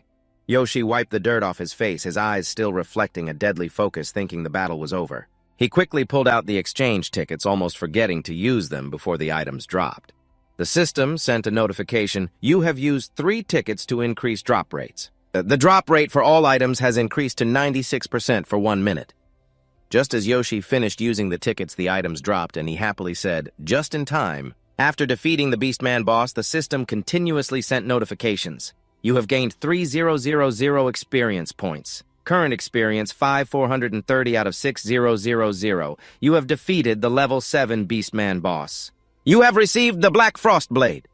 Seeing his experience points rise so much, Yoshi shouted like a child, 3000 experience points it dropped. Sakura, standing beside him, was also happy for him, saying, "You're so lucky. Hardly anyone gets this weapon on their first try." Yoshi picked up the Frost Blade to examine it. He thought, even with a superhuman body, I could still get hurt if I'm careless. If I find a suitable weapon, I could unleash even stronger attacks. I've never seen a weapon this powerful before. He raised the sword, and a thin layer of frost covered it. In his mind, he kept thinking about challenging all 3 from the Crazy Wolf Guild with this weapon. This is exciting. Just a bit more and I'll reach level 5. I'll hit level 6 before tonight, he thought as both Sakura and he saw the system display his level 4 warrior class. The Black Frost Blade has no skills. It has the skill Heavenly Strike with a power of 4600 experience 5430 out of 6000. Yoshi slung the sword over his shoulder and looked at Sakura, asking, "Is there anywhere else to level up?" "I want to reach level 6 as soon as possible." Hearing Yoshi's question, she quickly replied, "That's easy. Just use the reset scroll." The reset scroll shortens the respawn time of monsters in caves or dungeons. Its effectiveness decreases in higher-level areas or special zones. She raised a finger, indicating that the Beastman Cave was a low-level area, so monsters respawn quickly. As Sakura bent down to rummage through her bag, she said, "I have a few scrolls. It should be enough to reach level 6, but let's rest first. I also have this healing potion." Yoshi didn't expect that and asked her, "What else do you have?" The two then walked outside the cave. Sakura pulled out a reset scroll and said, "This should be enough." She activated the scroll and the system sent a notification. "The reset scroll has been used. The cave has been reset." Yoshi shouldered his sword and stepped forward, filled with enthusiasm. "All right, let's go." "This is enough. The system will immediately send a notification to reset the paper roll that has been used. Be careful, Yoshi is carrying it." "Go ahead, you're all fired up. That's good." "I can't wait any longer." The two of them rushed into the Chuyoshi cave, wildly slashing at the beastmen. He brought his sword down and exclaimed, "The black cold light sword is incredible. It can even slow down enemies with a freezing effect." Sakura added, explaining some weapons with special effects and their varying strengths. "Surely you'll find even stronger weapons in the future." Chuyoshi wiped out the beastmen outside the system while also sending a notification to level 4 of the warrior class. Equipped without the skill to copy the celestial shock, the black cold light sword has a combat power of 4600 and experience of 5560 out of 6000. Chuyoshi was still tirelessly fighting deeper into the cave. Speaking of powerful weapons, there's also the divine hammer of the beastmen, which is currently stored away, but even using all his strength, he could only wield it for a maximum of 1 second. If he could use it correctly, he would be invincible. Finally, Chuyoshi reached the second boss battle against the beastman, holding his sword and staring directly at the boss. He said, "How strong are you? I've defeated your army and leveled up to 5. Now let's continue the fight." The system showed that Chuyoshi was now level 5 in the warrior class, equipped with the black cold light sword without the skill to copy the celestial shock. 5800 experience, 800 out of 9000. Chuyoshi continuously used the third setup scroll, and at this point he was level 5 in the warrior class, equipped with the black cold light sword without the skill to copy the celestial shock with 5800 experience, 2900 out of 9000. Quickly he faced the beastman boss for the 4th time. Chuyoshi said, "I missed you so much." Sakura, standing beside him, didn't forget to wish him good luck. After the 4th defeat, the system continued to display level 5 in the warrior class, equipped with the black cold light sword without the skill to copy the celestial shock. 5800 experience, 5200 out of 9000. On the 5th time, Chuyoshi quickly charged in, slashing at the beastman while shouting, "I'm back, you filthy foxes!" Sakura observed him and remarked, "That seems a bit ruthless." After the 5th time, Chuyoshi was now level 5 in the warrior class. Equipped without the black cold light sword, without the skill to copy the celestial shock. Combat power 5800, experience 8120 out of 9000. After Tsuyoshi defeated the Beastman boss for the 6th time, it willingly knelt down and offered the sword to him. Tsuyoshi immediately rushed towards it, his body drenched in sweat. "That's more like it." He slashed decisively, and the system announced his level up to level 6 in the warrior class. Equipped without the black cold light sword, without the skill to copy the celestial shock, combat power 7600 out of 8800. After leveling up, Tsuyoshi stood there panting. He wiped the sweat from his face and muttered, "I've replenished my strength 6 times today. I must have gathered enough equipment from the Beastman." The note window explained that when stamina is depleted during a battle, actions cannot be performed, attack power drops significantly, and one becomes more vulnerable, Tsuyoshi said to himself. "Finally, I've reached level 6. His eyes were filled with determination as he told himself, "Now I can participate in the trials." Just wait. Over here, people have been waiting from morning till night. Someone is mocking Tsuyoshi, saying that he will participate in the trials after reaching level 6, which is just foolishness at the entrance to the Battle Academy. 2 beastmen were warming themselves by the fire. Gogart, one of them, spoke up. "A weak human reaching level 6 on our land doesn't know his limits." Dravo, sitting across from him, chimed in. "Even if he reaches level 6, who knows when that will happen? Moreover, only the strong can enter the Battle Academy." Suddenly, a voice from behind made Dravo turn around. From a distance, 2 dark figures were approaching. Tsuyoshi said, "Let him hear. Who knows when misfortune will strike? I've already reached level 6. Both beastmen were shocked to hear him say that. They were utterly astonished, stammering, "No way, you leveled up twice in one day." Tsuyoshi stood in front of him wearing the Beastman armor. He clenched his fist and said to him, "Go wake up the examiner. I can't wait until tomorrow, and I'm ready to apologize to Sakura." The system of Tsuyoshi displayed level 6 in the warrior class, equipped with the Beastman armor, the black cold light sword without the skill to copy the celestial shock. His combat power was 8800. After Dravo awakened him, he stepped out to face Lim Dim and wondered, "What's going on? I was just about to go to sleep. Is this a human challenge? If you waste my time, be ready to face the consequences." His name is Jagos, a beast warrior skill supervisor from the level 20 academy. Tsuyoshi remained calm and replied, "I've met all the requirements. Let's begin the challenge. Moreover, I want to choose a skill from the skill storage system.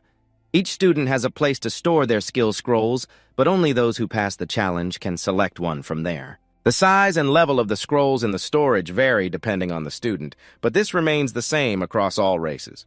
Jagos put on a dramatic face. "You say that, but you've only reached level 6. That doesn't guarantee you'll pass the challenge," Dravo thought. He turned to whisper something to Jagos, who upon hearing couldn't believe his ears and exclaimed, "What? From level 4 to 6 in less than a day? How is that even possible?" Tsuyoshi, tired of their back and forth, lost patience and said, "Stop running away. If I pass, you'll have to apologize to Sakura the Beast Warrior." "You won't go back on your word, right?" Ravok responded. "Well, even though I'm not entirely convinced I'll say this fine, but where does your confidence come from?" Jagos stood in front of Drago, looked at Tsuyoshi and said, "Interesting. I don't know what happened, but okay, I'll follow your lead." The idea that an ordinary human could pass a challenge meant for beast warriors is quite amusing. After a while, they finally entered the area. To prepare for the challenge, the Combat Academy supervisor named Obsidian sat cross-legged and said, "If you've reached level 6, let's get started. We beast warriors are a powerful race, meaning strength is the main criterion for passing. If you succeed, you'll have the right to use the Beast Warrior Academy's skill storage." We stood on the platform surrounding an obsidian stone. Obsidian continued, "The challenge is simple. Look at the stone on the platform. If you can break it with just one punch, you'll pass." Both Tsuyoshi and Sakura didn't think it would be that simple. He muttered quietly, "Is that all there is to it?" Draco stood on the other side, thinking, the supervisor is testing a human with an obsidian stone. Even a level 10 warrior would struggle to break that stone. Normally, we use regular stones. Enjoy your confidence while you can. The system noted for Tsuyoshi that the obsidian stone is a rock that fell from the sky used by beast warriors to measure strength. Although he no longer felt fear, it was initially considered a bad omen. As their numbers increased, the hard material containing metal became valuable, and it was said that distant souls used it to forge weapons. Jagos rolled up his sleeves, looked at the stone, and said, "For beast warriors, it's easy. You just need to punch it and break it in one go. Let me show you how." In his mind, Jagos was excited, thinking, is it really that easy? Anyone below level 10 wouldn't even be able to make a dent in the obsidian stone. It's not hard if using regular stones, but for a despised human, that's a different story. Jagod rolled up his sleeves, looked at the stone slab, and said it was easy for the beastmen. You just need to smash it in one punch. Let me show you how to do it. In Jagod's mind, he was excited, thinking, is it really that easy? Anyone below level 10 can't even break a gem. It's not hard if you use a regular stone, but if it's a hated human, that's a different story. He put all his strength into throwing a punch and then confidently said, take a good look at this. This is how it works. Even at level 20, I have to give it my all. After a punch from Jago's, the outer jade stone cracked with a small line. He wiped the sweat from his forehead, glanced at Tsuyoshi, and said, see, it's not that simple. Let's see what you've got. Tsuyoshi heard him say that. He clenched his fist and walked over, saying seriously, all right then, let's see how it goes. Sakura cheered from behind, encouraging her master to give it his all. Tsuyoshi let out a sigh. In his mind, he was thinking about how, thanks to his extraordinary body, he could surpass the expected strength at his level. But just in case, he would adjust his technique to enhance his strength and add force to the punch. Tsuyoshi tightened his fist into a ball. Around his hand, sparks began to appear. The system announced that Tsuyoshi was using 50% of his extraordinary body strength focused on his right arm. This brought incredible power, but Jagos kept warning him, saying, even though this is easy for us beastmen, a weak human like you can't possibly... Tsuyoshi threw a punch at the outer jade stone, and Jagos barely finished his sentence before the punch left a scratch. Not to mention, Tsuyoshi had already punched the jade stone. One punch shattered it into pieces, scattering debris everywhere. Both Jagos and Dravo were left speechless, their mouths agape at the power that shattered the jade. A gust of wind was created from the impact, blowing Jagos' hair wildly. Tsuyoshi stood there dumbfounded, rubbing his head, thinking, did I use too much force? It really was too easy. I was expecting something harder, Sakura said, watching Tsuyoshi with admiration. As predicted, now you can access the skill repository. Dragon and Jagat stood by, taking turns speaking as supervisors. Did you see that? What the hell was that? He broke the foreign stone with just one punch. No way. Tsuyoshi walked up to Jagos, brushing off his hands, and said, so that counts as a pass, right? Right? Jagos trembled, pointing at him, stuttering, no, you failed. When you did that, I didn't see it. That's the truth, I swear. The watermarks must be from my previous performance. So breaking the jade stone doesn't count. That means you failed because you borrowed my strength. Tsuyoshi, feeling challenged, asked him, what's the plan for the next challenge? Jagat, hearing him ask so casually, broke out in a cold sweat, loudly asking, What will the next challenge be? After thinking for a moment, he continued, we'll do the next challenge bending a steel bar. Jagat thought to himself that bending a steel bar was one of the strength tests. Participants had to bend an extremely hard steel bar with their strength like this. Tsuyoshi didn't hesitate and moved on to the next challenge. The system displayed, this is real steel, even for a beast warrior, explosive strength is needed to bend it. The superhuman body has concentrated 50% of its strength into both arms, giving Tsuyoshi terrifying power, able to bend a steel bar in an instant. He looked at Zagos and spoke softly. So what now? He saw Tsuyoshi easily pass through. Once again, he denied it. You slipped up. That steel bar isn't for testing, so we have no choice but to use the most primitive method, arm wrestling. If you can hold out for 10 seconds. Our strongest warrior you will surpass, Zagos thought, but deep down he knew this time would be different. Even I can't defeat him. Tsuyoshi quickly overpowered the strongest warrior, still casually saying, here, take this. The system displayed the superhuman body has concentrated 70% of its strength into the right arm, giving it terrifying power. Zagos watched as his warrior was overpowered. Instantly, he felt like vomiting blood. He couldn't even last a second as Tsuyoshi shot him a cold glare and said, I've completed 3 challenges already. I passed this time, right? Both Drago and Jagat trembled at his state, speaking in turn. Of course you passed. What a terrifying person. Tsuyoshi took Sakura's hand and brought her in front of Drago, declaring loudly, now, as promised, you have to apologize to Sakura. Gravok saw his determination. He had no way to back out of it. Damn it, fine. A beast warrior must keep his promise. He bowed 90 degrees before her and sincerely said to Sakura, I'm sorry. I apologize for what I said last time. Sakura blushed. She nestled behind Tsuyoshi and softly said, I really didn't expect this. I thought this kind of treatment was normal. Don't worry about it. Seeing her like that, Tsuyoshi waved his hand in defense. You don't need to be so polite. He should apologize. That's only natural. Just accept the apology with pride, he said. Hearing Tsuyoshi, she could only blush in embarrassment and replied, Yes, master. She raised her head confidently to face Drago. I accept your apology. After passing the test, Tsuyoshi was allowed to enter the skill vault. Before letting him in, the beastmen reminded him. Each time you enter, you can only take one skill scroll. Tsuyoshi heard that. He raised his hand to his chin, thinking, then said, "Just once. That's really unreasonable." Jagos turned to him and said, "Do you think you can take whatever you want?" "The Battle Academy has very strict rules." He continued explaining the rules of the skill vault to Tsuyoshi. "Once inside, you only have 3 minutes to find your desired skill scroll. If you break the seal on the scroll within that time, it will be yours. If time runs out, you will be expelled by the rules and won't be able to enter again for a while." Tsuyoshi didn't care about him. He just complained about the time limit and the seal being expelled by the rules. "What is this?" Zagos continued explaining to Tsuyoshi, "The Battle Academy is an important place representing the entire region." The system's notes also appeared. Seal on the skill scroll, a mysterious seal. Skill scrolls cannot be used unless this seal is broken.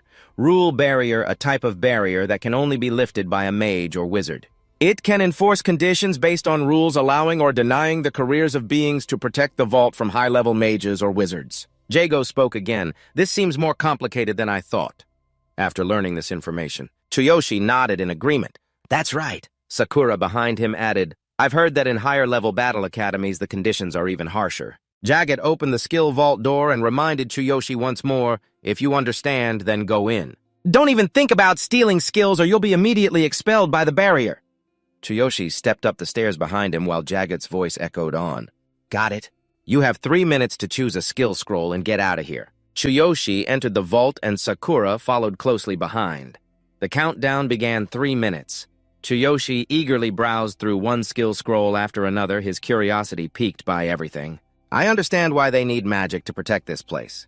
And with so many skill scrolls here, I would be tempted to steal a few too." Sakura approached a bookshelf, picked up a skill scroll, and said, "This is my first time in a skill vault.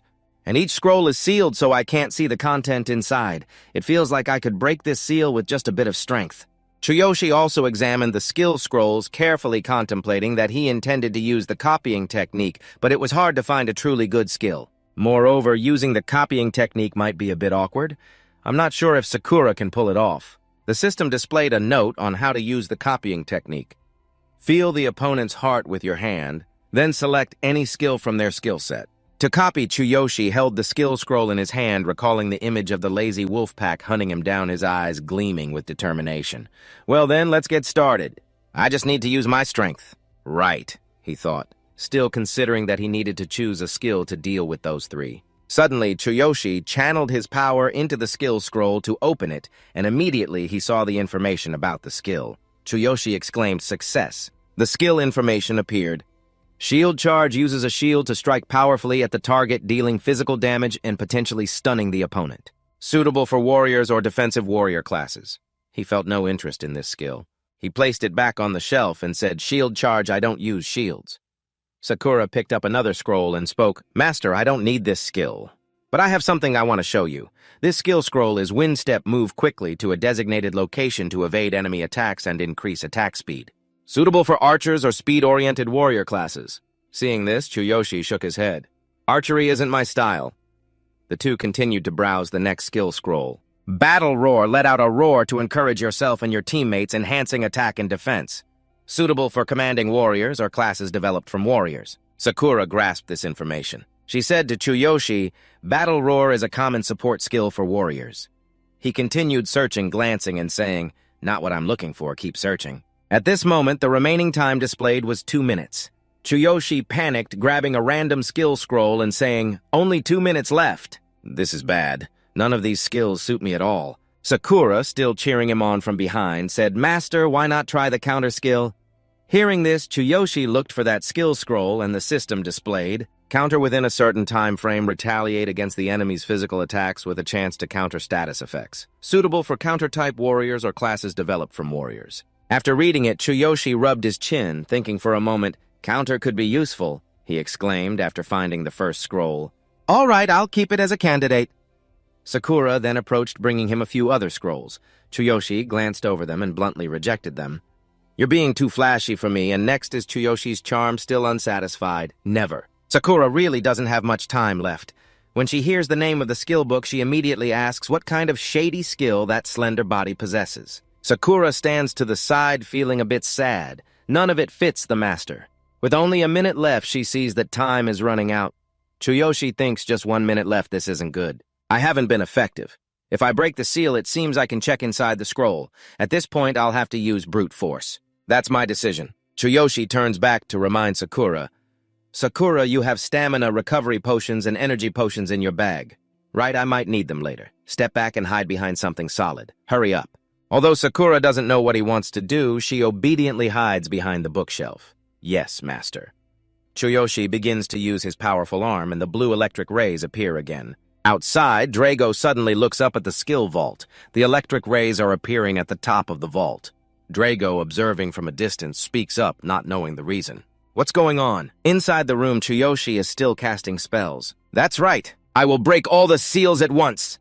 Sakura peeks her head out to sneak a look at Tsuyoshi, thinking fleetingly that even she is overwhelmed by her master's intensity. The system immediately sends a notification to Tsuyoshi. Due to insufficient level and conditions, you cannot unleash the full power of the Heavenly Hammer. Forcing the release will consume a large amount of energy. The release time is 1 second. Tsuyoshi raises his electric punch and shouts, 1 second is all I need. Outside, the electric rays have now become rolling purple lightning filling the dark, mystical night sky. Jagos, witnessing the scene before him, exclaims in astonishment, Is this the power of a human? Inside the vault, Tsuyoshi is holding the divine hammer in his hand, his eyes bloodshot, surrounded by a cloud of dust. Sakura is still standing outside observing. She can only think to herself, this is terrifying. If I hadn't seen it with my own eyes, I wouldn't have believed it. The system has finished preparing and displays the notification, the divine hammer has been activated. Duration 1 second. Seeing this, Tsuyoshi doesn't hesitate. He slams the divine hammer down onto the ground and says, I will break all the seals of the districts at once. At the same time, outside the top of the vault, the lightning has disappeared, replaced by a blinding light inside the vault after Tsuyoshi's hammer strike on the floor. The ground around him shatters, and the gravitational force radiates throughout the room. Tsuyoshi has opened the seals of each skill book one by one for inspection. Sakura sees that they have all been simultaneously unlocked. She gasps and murmurs, the seals of all the skill books have been removed. At this moment, the system sends another notification. The divine hammer has completed the deactivation. Tsuyoshi sits on the ground holding his injured arm after using the divine hammer. I did it. At this point, there are 50 seconds left. The skill books are unlocked simultaneously and information floods in front of Tsuyoshi. He thinks the information from the districts is pouring in. Sakura remains hidden behind the bookshelf, motionless, thinking that the information from the invisible scrolls is flooding in so much that it distorts space. If so much information comes in at once, the brain won't be able to process it. Thinking this, she runs out to call her master, Master, wait. But it's all too late. Tsuyoshi has already received a torrent of information. At this moment, he holds his head in his hands, still thinking, my head hurts too much. I see everything. Bring me the strongest scroll, the skill that suits me best. There are only 40 seconds left. It's not enough time. Tsuyoshi feels a bit panicked. This isn't good. Not enough. Bring me a stronger skill. Suddenly, he spots a scroll emitting light. Immediately, he heads to the shelf containing the skill book. With only 30 seconds left, Sakura sees time is running out and reminds him. Master, time is almost up. A beam of light was emitted, and he immediately went to the shelf containing the time manual. There were only 30 seconds left. Sakura reminded him as the time was running out. Master, time is almost up. Tsuyoshi was completely drained of energy at this point. In his mind, he thought about how it caught his eye, so he asked Sakura to grab the book from the bottom shelf of the farthest aisle, the third one from the back. Upon hearing this, Sakura immediately jumped into the air. Yes, Master, you pointed out the right spot, she said. The bottom shelf, third from the back. With 20 seconds left, she held the book tightly in her hands. Sakura hesitated, thinking that a torn scroll must be a mistake. The system immediately displayed information about the torn scroll, indicating that these were scrolls missing part of their content for some reason. You need to collect the remaining pieces to complete them. Usually, torn scrolls contain incomplete content, and the power of the skills is significantly reduced, so almost no one learns from them. She didn't have time to think much, and could only return to where Tsuyoshi had just landed, calling out, Master! Are you sure this is the torn scroll? She tucked the book into her chest and told Tsuyoshi, time's up. Let's get out of here. With 10 seconds left, Tsuyoshi forced himself to stand up, carrying Sakura in his arms, struggling to say, I can hold on a bit longer. I'll get out on my own. He activated the system, channeling 50% of his strength into his legs to boost his speed. His body would have to endure immense pressure. "Be careful," Jagat said, still standing outside, not seeing any movement. He murmured to himself, "It's too quiet," counting down the last 5 seconds. Even if he couldn't find the scroll, he would still be taken out when time was up. Jagat stood outside, still murmuring, counting down the time. Suddenly, the skill vault door began to open at the last second. Dust and debris swirled around, accompanied by a faint blue light as Tsuyoshi carried Sakura out and exclaimed, "Just in time!" He set Sakura down, and she quickly bandaged the wound on her hand to help Tsuyoshi. Jagat looked at the book in his hands, astonished. "You brought back a torn scroll." They stood right outside the skill vault, opening it to see the system display information about the book. Thunderstorm, a powerful combat magic. The user summons extremely strong currents. It deals lightning damage that spreads among 3 suitable targets, ideal for both warriors and mages. Skill details apply with a staff or weapon. Attack the main target with extremely powerful lightning, then summon lightning from the sky. It automatically links to the next target, which will be paralyzed after taking damage. Since this skill controls lightning, the strongest force of nature, it requires exceptional ability from the user, and those lacking the capability are forbidden from using this magic. This skill can be upgraded by collecting the remaining fragments after reading the scroll. Zagos held it in his hands and said, "I've heard from predecessors. In the past 1000 years, almost no one has tried to learn this fragmented skill. There are 2 reasons. First, this skill is divided into 6 parts, but only 3 have been found. Collecting the remaining pieces in this vast world is no different than a wild goose chase. Furthermore, all beastmen who learned this skill in the past died due to backlash when upgrading the skill. Their bodies exploded, causing horrific deaths. Perhaps it was because they couldn't control the power of this skill." Tsuyoshi, hearing this, looked tired and said, "It's extremely difficult to learn it by collecting the remaining fragments only to end up exploding, so no one has fully mastered this skill." The supervisor of the Obsidian Academy suddenly spoke up.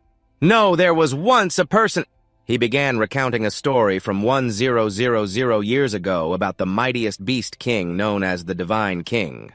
He was also the one who possessed our holy artifact, the Divine Hammer. That was the only skill he left behind. At that moment, Tsuyoshi casually picked his nose and asked, "A skill left by the user of the Divine Hammer. Why would such a powerful skill be discarded like trash?" Obsidian, seeing him like that, became furious and shouted, "Are you kidding? What kind of joke is this?" He immediately got angry and shouted, "Are you kidding me? What kind of joke is this?" Obsidian took a deep breath and continued, "No matter how powerful a skill is, if no one can learn it, it's just as useless as a superior weapon that's nothing more than trash. Even if it's a skill left behind by a great god, if it's in the hands of someone who doesn't know how to use it, few believe it still exists, since no one has mastered it in the past 1,000 years. Just like the former glory of the beastmen, it will never return." Hearing this, Tsuyoshi felt a surge of motivation and raised the manual with a beaming face. "Anything will do. It might just be perfect for me. Let's go, Sakura." Sakura gently replied yes as she watched Tsuyoshi and herself leave. Obsidian called after them, saying, "That piece is just the beginning. Whether you can find the remaining fragments and fully master this skill depends entirely on your strength and luck." He then turned his attention to Sakura, saying, "And you, the half-beast, should have been executed right." Seeing that she didn't respond, he angrily questioned, "How could you do this to a beast man? Perhaps that human still doesn't know your true identity. Are you planning to sacrifice him too?" At this moment, Sakura changed her demeanor instantly. She shot Obsidian a cold glare and said, "This has nothing to do with you." Obsidian, seeing her like this, felt a twinge of fear and withdrew. He said nothing more, watching the two of them gradually walk away. Obsidian muttered to himself, "I'll see how far you can go." Tsuyoshi was unwrapping the bandage on his hand and said, "Sakura, your healing potion is really effective. But the downside is that the system shows you that thanks to the healing potion you've fully recovered." He was applying the ointment that Sakura had given him, mumbling, "How the hell did she make this?" Sakura remained outside, gazing into the distance without responding. Tsuyoshi turned to her and pressed, "Sakura, you've been acting a bit strange since we got back. Are you okay?" She finally turned back and gently replied, "Yes, I'm just a little tired." Tsuyoshi looked at her for a while, then asked, "I just want to know why you should have been executed. Is it because of your background?" Hearing his question, Sakura's expression suddenly darkened, clearly unhappy. Tsuyoshi, oblivious to her mood, continued to ask, "You're the next one, right?" Sakura quickly regained her cheerful demeanor. She didn't answer and simply changed the subject. Let's not talk about unhappy things anymore. Have you studied the remaining scrolls, Master E? Tsuyoshi, hearing her question, forgot about wanting to ask her more. He recalled that earlier at the Beastman Academy, the old Beastman had said some strange things. But this skill seems very suitable for me, he thought to himself. Thunder strikes, needing a strong body that fits me perfectly as the one with the strongest physique. I can't wait to see what this skill will be like. When enough scrolls were gathered, Sakura didn't give him a chance to continue. She stood up and said, "Great, shall we go?" She stood outside stretching and added, "The weather is beautiful today. It seems like a good day for you to level up, Master." Tsuyoshi, still sitting inside, softly replied, "Yes, but before that I have something to do." At that moment, the ring on his hand sent a notification that the countdown of the Infinity Ring had ended. "You can use the Infinity Path. The Infinity Path activation is complete." Tsuyoshi smiled strangely, thinking to himself about how to deal with those three. "I've figured out a way to handle those three." As the Infinity Path was activated, Tsuyoshi was extremely furious. He spoke each word with intensity. "I told them to remember my name." "Right, I will definitely kill them." The system also displayed Tsuyoshi's information level 6 warrior class equipped with Beastman Fox Gear Black Cold Light Demon Sword skills. "That's right, but before that I still have something to do." At the same time, the ring on his hand sent a notification that the countdown for the Infinite Ring had ended. "You can use the Infinite Path. The Infinite Path activation is complete." Tsuyoshi smiled strangely while thinking about learning this skill. "I figured out how to deal with those three." The Infinite Path has just been activated, and Tsuyoshi was extremely angry, speaking each word, clearly telling them to remember his name. "Right, I will definitely kill them." The system also displayed information about Tsuyoshi level 6 warrior class equipped with Beastman gear, Black Cold Light Demon Sword skills. The Thunderstorm skill with a combat power of 8,800 returns to the real world as a swirling electric vortex falls from the sky. As he lands, he thinks, "I'm back." Before launching an attack, he needs to break through his opponent's defenses. Watching the three members of the Lazy Wolf Guild charge in frantically, Tsuyoshi is still contemplating that he needs a weapon to activate his new skill. Luckily, there's the Holy Vault. He quickly opens it and reaches in to grab something. The system immediately displays that the Holy Vault has been activated and an item has been retrieved. Holding a sword, radiating ice and snow, a glimmer of light flashes in Tsuyoshi's eyes. He thinks, "I trust you," as the system reveals that the black ice sword has been retrieved with 2 slots remaining. Kijiro, seeing the sword in his hand, tightens his grip on his staff and says he pulled that sword from thin air. The others look on with greedy eyes, adding, "He must have some space." "That sword looks extremely high grade. I want that sword." Tatsuru quickly reminds him, "Kill him first, then we can split the loot." Tsuyoshi grips the sword tightly, looking at all three with a cold gaze, his voice low. "You guys started this." With that, he raises the sword high, a massive power begins to radiate, and the ground beneath him starts to crack. Kazuro, witnessing the scene, is also taken aback. "Wait, he's actually a warrior! What is this powerful aura?" Tsuyoshi points the sword at them, and a whirlwind rises, an overwhelming pressure emanating from him. A bright flash of lightning strikes the sky, and the 3 members of the Lazy Wolf Guild, seeing this terrifying power, turn pale, frozen in place. Tsuyoshi immediately unleashes the Thunderstorm skill, and all 3 are struck by bolts of lightning, screaming as the system displays the Thunderstorm skill activation when wielding a staff or weapon. You can summon a powerful gust of wind from the sky. After attacking one target, it will switch to another, causing damage. The paralysis effect will apply to poisoned targets. All 3 are paralyzed with lightning continuously striking them. Tatsuru speaks up. "Why can that kid use such high-level magic?" Guy, kneeling on the ground, trembles and says, "I can't move." Tsuyoshi looks down at them, both he and the sword enveloped in electric arcs. Kazero, paralyzed, shakes as he reaches into his clothes for something. In his mind, he thinks, "Damn it, we underestimated him. He's completely different from before. What the hell is happening?" Frustrated, he decides it's better to run. Tatsuru struggles to speak. "Wait, we haven't finished talking," but Tsuyoshi swings the sword, slicing him across. He looks at him with a hostile gaze and says, "You think I'll forgive someone who wants to kill me? Don't be ridiculous." Guy sees Tatsuru's lifeless body on the ground and screams in madness, "Don't you know these guys are from the Crazy Wolf Guild? Please let me go!" But before he can finish, Tsuyoshi sends him on his way with a single slash, silencing him for good. Only Kazuro remains still kneeling there. He starts to panic, knowing that if he lets them go, he will die. After dealing with the other 2, Tsuyoshi turns back to him. Kazero sees him and trembles, and Tsuyoshi slowly approaches, saying, "Next!" Kazero suddenly gets up screaming, "You think I'll just die?" Unexpectedly, he throws a sticky bomb he had prepared at Tsuyoshi. The system immediately displays the sticky bomb's details. These bombs stick to targets and explode even though they are small. But they pack a powerful punch and can cause significant damage. For these reasons, they are rare and expensive. To use them, throw them at a target and they will stick. But they have great power and can deal significant damage.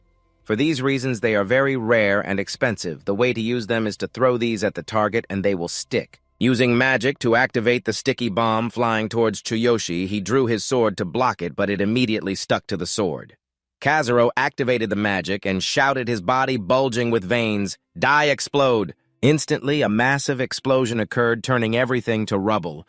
Kazuro clung to his staff, slowly rising, laughing loudly. "I bought these fruits at the price of a human life. Even a level 12 hero would be injured, but if you're only level 10, these bombs are enough to tear your body apart." He still stood before the chaotic fruits. "You're far from being able to fight us." The explosion ended, and thick black smoke filled the air. Kazuro waved his hand, searching through the remnants of the fire, spotting Tsuyoshi still standing there. He stammered, unable to believe Tsuyoshi was standing in the flames. "What the hell is this power the system is showing, unless he has a superhuman body? You must be dead for sure." Tsuyoshi then revealed himself, activating the goblin armor. The ground shattered, rocks flying wildly in the air as Tsuyoshi charged forward. His eyes emitted a bright red light, thinking that the dark goblin suit and superhuman body had been activated. Tsuyoshi moved like a lightning bolt, flying to finish off Kazuro in an instant. After taking care of him, there was still blood on his armor. He thought about finishing off all three of them. Tsuyoshi walked over to his sword that had been thrown away, pulled it out, and said, "You think I'll feel safe if I let you go? You guys are members of the Crazy Wolves." Looking at the three corpses lying on the ground, he continued, "This happened because my level is still low." Suddenly, he noticed something in Kazuro's body. Tomo walked over, sat down, and examined it. He rummaged through, muttering to himself, "A disgusting world that devours the weak." From the fabric pouch, he poured out a ring into his hand, and Tsuyoshi gasped. It was a space ring. The system also provided him with additional information. The space ring was forged from a special material that allows the user to have a space of a certain size. The size of the space changes based on the level of the ring. In low-level rings, the space is only the size of a small room, while in high-level rings, the space can be as large as a mountain. The size of the space is determined by the ring's level rarity and the materials used. Even a low-level ring is still a valuable item. Tsuyoshi immediately put the ring on his finger. He happily said, "This is really a space ring, so good." After putting it on the system, guided him on how to use it, telling him to channel mana into the ring to store an item. The method of use is the same. In the case that the ring has been bound to a user only, that user can use the ring until they die or ownership is severed. Tsuyoshi looked at the ring on his hand and muttered to himself, "An ordinary hero can't possibly have a space ring. Besides the high price, it's also hard to find on the market. Oh, let's see." Tsuyoshi immediately tried to connect his power with the ring. He realized something and exclaimed, "No way I can activate it right away. This is a new ring." The system immediately displayed, "You have successfully activated the space ring for the first time. The ring is synchronized with your mana." Tsuyoshi turned around, unable to close his mouth in disbelief. "I can't believe this is happening." "Thanks," he said as he left. The area where the fight had just occurred was immediately sealed off. He stood at a distance thinking, "The hero security force is here. Good thing I left early." The system's note read, "The Hero Security Force is a security force created by heroes organized under the control of the Hero Association." Tsuyoshi hid in the crowd not far away, putting his hands in his pockets, thinking, "I've erased all traces and taken everything valuable so they can't find anything related to me." Thinking that, Tsuyoshi turned and walked away. He said to himself, "At least now I'm safe. The phone I got from Guy is really amazing when I attach my information code to this device. Then it belongs to me." Suddenly, the phone rang, startling Tsuyoshi. "Who's calling at this hour?" He pressed the device on his ear to answer, and a girl's voice came through. "Tsuyoshi-kun, it's me. Hearing your voice immediately reminded me of my high school homeroom teacher, Miss Lily. She should have submitted her resignation by now." Tsuyoshi replied, "What's up, miss?" On the other end of the line, Miss Lily was sitting in her office telling Tsuyoshi, "You still haven't returned to school even though winter break has been over for more than a week. I know you want to drop out because of your sister. I understand it might be due to your financial situation, but I don't want to see a student drop out." Tsuyoshi didn't hesitate to respond, "Thank you, miss. But it's not just about money." He thought about the times he was bullied at school and continued, "I really hated school, you know that. Hearing this, the teacher could only advise him, I understand, but you can change your life if you don't give up on your studies. As for the tuition, I'll try to do something so you won't have to worry. Be brave and come to school tomorrow. You can't just clean up after your sister and for your future, right? Actually, she was about to say something else, but paused for a moment. Tsuyoshi was lost in thought. She still didn't know that she had become a hero. She was the only one who always worried about him. Gathering all her courage, she told him, You're a strong guy. Tsuyoshi, please don't shy away from difficulties and keep studying. I will be your strength as much as I can. You can do this for your sister. And for yourself. Tsuyoshi sat on the bench, raised his hand to his head, and remained silent, telling himself that he thought he didn't want to go to school anymore because there were no happy memories there. But after talking to Miss Lily, he realized that he was now a hero, no longer powerless and bullied. He would make those bullies pay. Thinking like that, Tsuyoshi finally made a decision and responded on the other end of the line. Thank you so much, I will come to school tomorrow. The system displayed level 6 class warrior equipped with dark armor and a dark shining sword. Skill Thunder Strike secondary skill, Heavenly Shock, combat power 8800. The scene shifted to a dark room where a person was sitting in front of a computer screen speaking up. 3 people were killed by an unidentified hero and their items were stolen. He typed rhythmically on the table while continuing, the space ring I gave them was also stolen. He clenched his fist, grimacing, to reveal a few gold teeth and said, Thief, you don't even realize that the tracking spell was attached to that ring. System explanation. The tracking spell is a magic used to determine the approximate location of an item that has been enchanted with a tracking device. The traces of this magic are hidden when used, but a high-level wizard can erase the traces of that magic. Looking at the positioning from the device placed on the table, he muttered to himself, I know where you are. He stood up abruptly, slamming his hand on the table while his other hand clenched into a fist. He was the leader of the Crazy Wolves Level 21 Class Warrior Combat Power 11200, his face full of anger as he muttered, I won't let you live after stealing from the Crazy Wolves.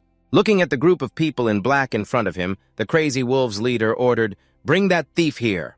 The people below responded in unison, Yes, boss. The next morning, Tsuyoshi and his sister were at the school gate. Little Karina now had 2 leg braces and 2 crutches. To assist with walking, Tsuyoshi, with his bag slung over his shoulder, turned to ask his sister, How's the brace? Karina still couldn't get used to it right away. She told Tsuyoshi, As long as I go slowly, it's fine. Don't worry, big brother. Hearing her say that Tsuyoshi didn't know what to say, so he just reminded her, You're really stubborn, just take your time.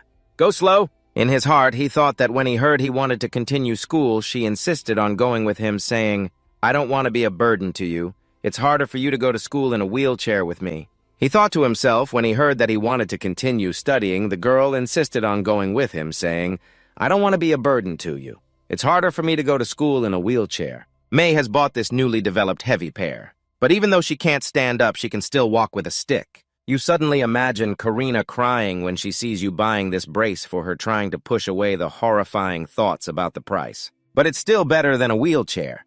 If I tell her, she'll cry because I always spend money on her. Tsuyoshi continues to drown in her thoughts. It's for myself. I tried to buy it with the money I took from those 3 guys. But now there's nothing left. You keep thinking about the ring, you can't sell the space ring. I'll have more opportunities when I become a hero.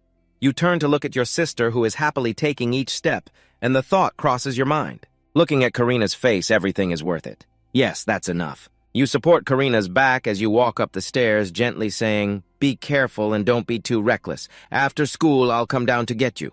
Karina obediently replies to her brother. Yes, Tsuyoshi thinks to herself. He will definitely treat me well. There are 2 girls standing in the hallway, and the girl with black hair, Mina, who is sucking on a lollipop, immediately asks, Who's that girl using a stick and those strange tools to walk? Vivian, the blonde girl next to her, replies, That's Karina. She was attacked by darkness and lost both her parents, and her legs are injured. Hearing this, Mina looks at Karina with a sly gaze and continues, Really, that girl became disabled after going through such poverty. What a pitiful soul. Vivian immediately adds, That incident was reported in the news. Even the teachers have been talking about it. Mina takes out the lollipop still sticky with saliva. She frowns disdainfully. Aren't those poor people supposed to live in rat-infested areas until they die?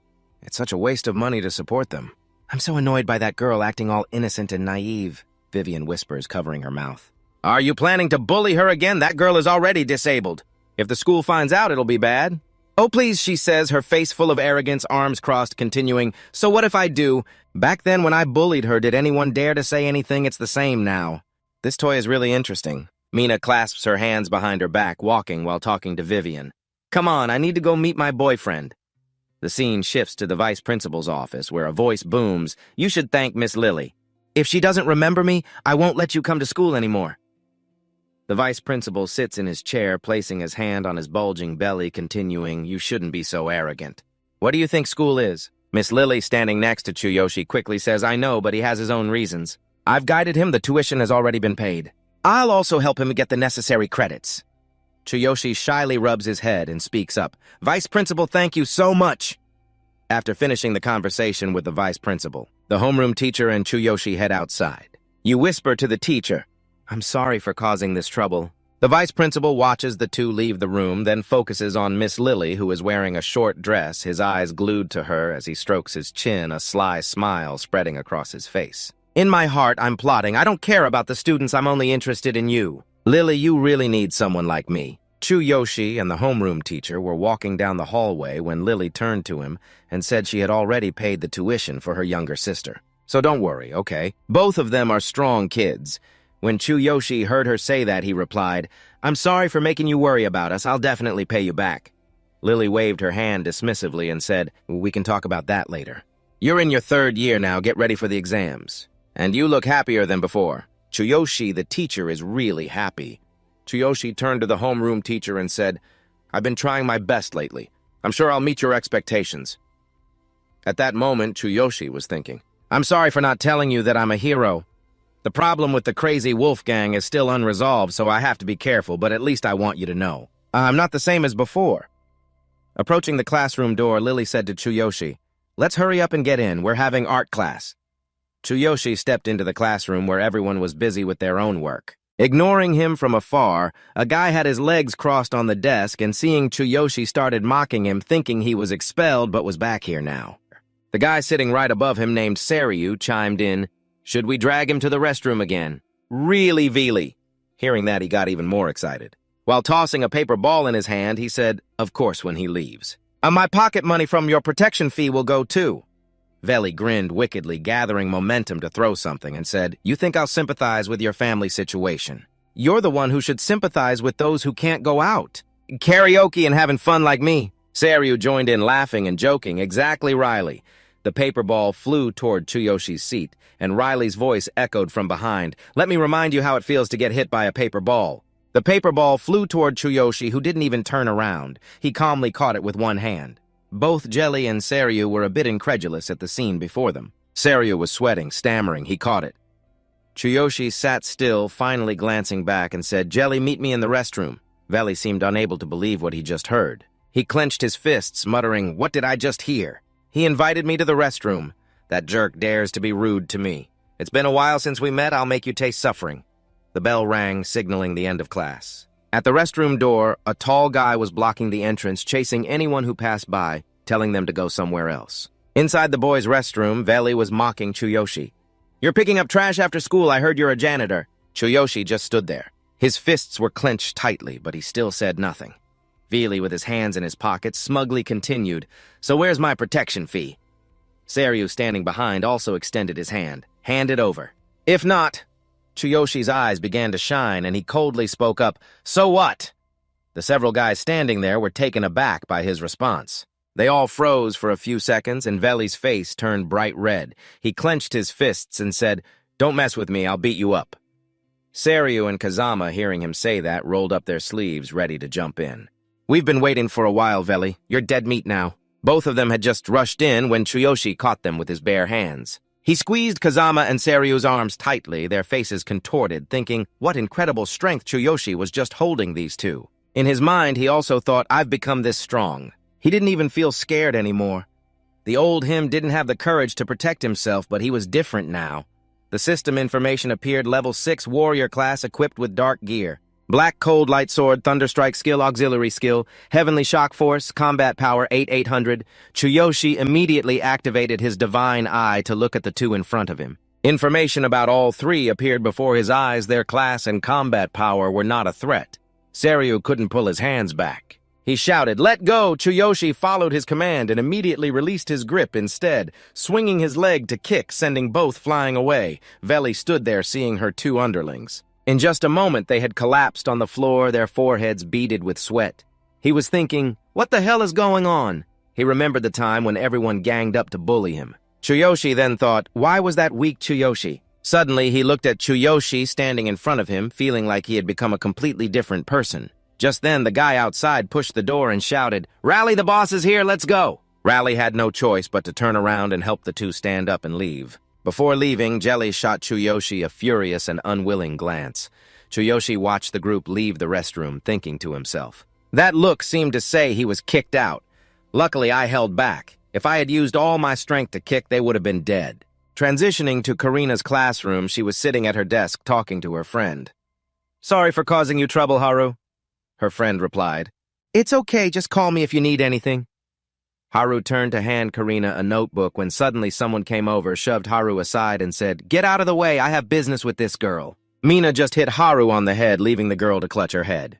Vivian, standing behind, reminded Mina about Karina's disability. She immediately interrupted her friend if he brought that up again. Then your face would be the next target after Haru was forced to stand next to Mina, who stepped on her chair, arms crossed, staring at Karina as she slowly sat on the table and spoke. "It's been a while since you went to school, huh? I don't have any slaves to play with, so I'm really bored. How are you going to make it up to me?" Karina just sat there. The girl could only tremble, stuttering, I don't have any money." Mina, hearing that, raised both hands to her cheeks, teasingly saying, "Isn't money something you can sell?" Karina still trembled, placing her hands on her legs, then replied, "This frame, no. My brother worked hard to buy it for me, so it's very important to me." Both Mina and Vivian were taken aback by her words. For a moment, they were speechless. Mina put her hand on her chin, pondering for a while before speaking. "Important to you, huh?" "Without it, you wouldn't be able to go right." Karina honestly replied, "Yes." Moreover, Mina immediately exploded in anger, slapping the girl across the face and saying, "So what?" The classmates around could only fall silent, no one daring to say anything in the face of Mina's actions. Just then, the teacher walked in with documents, interrupting the class. "Class is starting, sit down." Mina turned her back and walked away. She left Karina with a message. "The teacher is here. It's already the 6th period. Don't even think about sneaking home after class." "Karina, we're not done talking yet." The teacher at the front of the class starts picking up the book to lecture, opening the textbook. Today, Karina sits below, only able to lower her head in fear, lost in thought. "I have to run really fast when class ends. I can't wait for my brother. I have to use the back door to prevent him from meeting Mina and the others." Transitioning to the classroom, Miss Lily closes the book and announces, "Class is dismissed. Everyone remember to go home safely." The class monitor immediately stands up and calls out, and the whole class responds in unison, "Thank you, teacher." As the class prepares to leave, Miss Lily clasps her hands behind her back and calls out, "Tsuyoshi, can I talk to you?" You obediently walk up to your homeroom teacher. "Yes, what is it?" Miss Lily smiles gently and asks you, "Have you gotten used to school again?" Then she continues, "Is there anything I can help you with?" Tsuyoshi smiles with squinted eyes, responding to the teacher's question, "I'm fine, thank you, teacher." Miss Lily feels happy hearing you say that and continues, "Really, that's great. If anyone bullies you, remember to tell me, okay? You don't need to be scared like before." Tsuyoshi, feeling confident, replies, "I'm really okay, thank you so much, teacher." The homeroom teacher feels reassured hearing your affirmation. As she leaves, she waves her hand and says to Tsuyoshi, "I've troubled you too much. I'm really glad you're back at school. If anything happens, just let me know. Go home early." Tsuyoshi sees her leaving, waves goodbye, and replies, "Goodbye, teacher." Just as the homeroom teacher leaves, someone calls out to you, "Hey, Tsuyoshi!" You turn around to see Seryu. He crosses his arms, looking bored with beads of sweat forming, and continues, "I want to apologize for what happened in the bathroom. Can you come with me?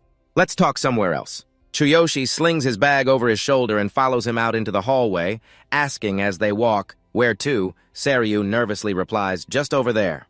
I want to apologize somewhere else." He walks ahead, leading the way with a sinister smile on his face. As they reach the dark corner at the end of the hallway, someone jumps out with a stick aiming to beat Tsuyoshi.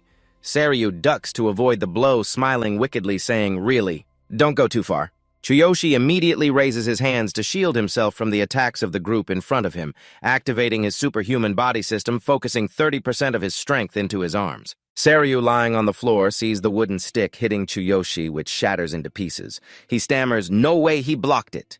Tsuyoshi bends down to wipe the dirt off his cheek. Looking at Saryu with a cold voice, he says, I know you're up to something, but I didn't expect you to be this cowardly. The system then displays Tsuyoshi's status level 6 warrior class equipped with dark spirit armor, dark Han Guang sword skill Thunderstrike. Energy 8800, Tsuyoshi furious kicks Saryu away. He cries out in pain and fear, and the group surrounding him rushes in to attack Tsuyoshi. One of them shouts, Take that! Tsuyoshi quickly dodges. He immediately delivers a powerful kick to the opponent, sending him crashing to the ground, unable to move, frothing at the mouth. Tsuyoshi coldly says to them, You immediately gave the opponent a kick Kazama style. After the kick, he lay motionless on the floor, foam starting to form at his mouth. Tsuyoshi coldly said to them, You guys still haven't learned your lesson. What a bunch of losers. Rally charged at Tsuyoshi with a bat shouting, Die. Tsuyoshi just stood there looking at him and said, If we weren't at school, you'd be dead by now. Valley was rushing over, but suddenly froze, staring at Tsuyoshi, his face pale and green, thinking to himself that he couldn't move. All he could do was tremble as he continued to think. I'm scared of that Tsuyoshi. He just raised his hand and said it's bedtime. In an instant, a slap landed on Jelly's face, causing him to drop the baseball bat. After the slap, Jelly immediately fell to the ground, motionless. Tsuyoshi looked at him with disgust and said, I'm late to pick up my sister. You're still alive thanks to the hero's law. A hero won't kill civilians. Transitioning to the back hallway, Karina was there. The girl was panting, dragging her heavy steps. Terrified, she thought to herself that she had to escape Mina through the back gate, just needing to circle around to the front. As she passed through the back gate, she saw stairs leading down. Karina sighed in fear, telling herself that she was still scared to go down the stairs and needed to calm down. Slowly, unexpectedly, a hand appeared from behind, pushing her down. Karina lost her balance and fell down the stairs, her heavy backpack flying off. She landed face first on the ground, her nose starting to bleed. Mina and her friends stood on the stairs, looking down and laughing triumphantly. She fell? Did you think you could escape through the back? I knew you'd come here. Mina smirked at Karina and continued. Take that thing off your leg, Karina. The girl turned back, crying and pleading. Please don't take my heavy frame. Mina walked over, stepping on Karina, hands on her hips, arrogantly saying, If we take it off ourselves, you might not be in one piece, girl. Meanwhile, Tsuyoshi was waiting for his sister at the front gate, but he didn't see her. He thought to himself, Is Karina not here? I just went to her class, but my classmates said she went home. Suddenly, someone called him from behind. Excuse me? He turned around to see Haru, who said, You're Karina's brother, right? Tsuyoshi nodded at her and asked, Do you know where Karina is? We had planned to go home together. Haru hesitantly said, I think she went out the back gate. Maybe you should check. Tsuyoshi, carrying his backpack, strode down the hallway, analyzing that Karina was at the back gate and something must have happened. Haru looked very strange, as if she was scared of something. Anyway, I have to find Karina.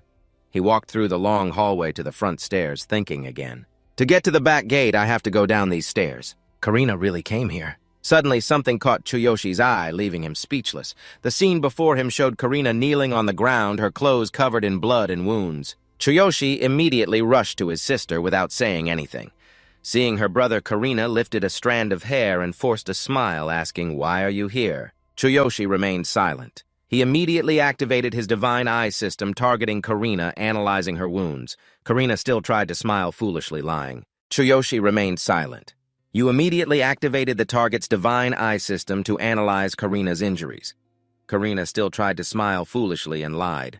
It's my brother's fault. I fell down the stairs.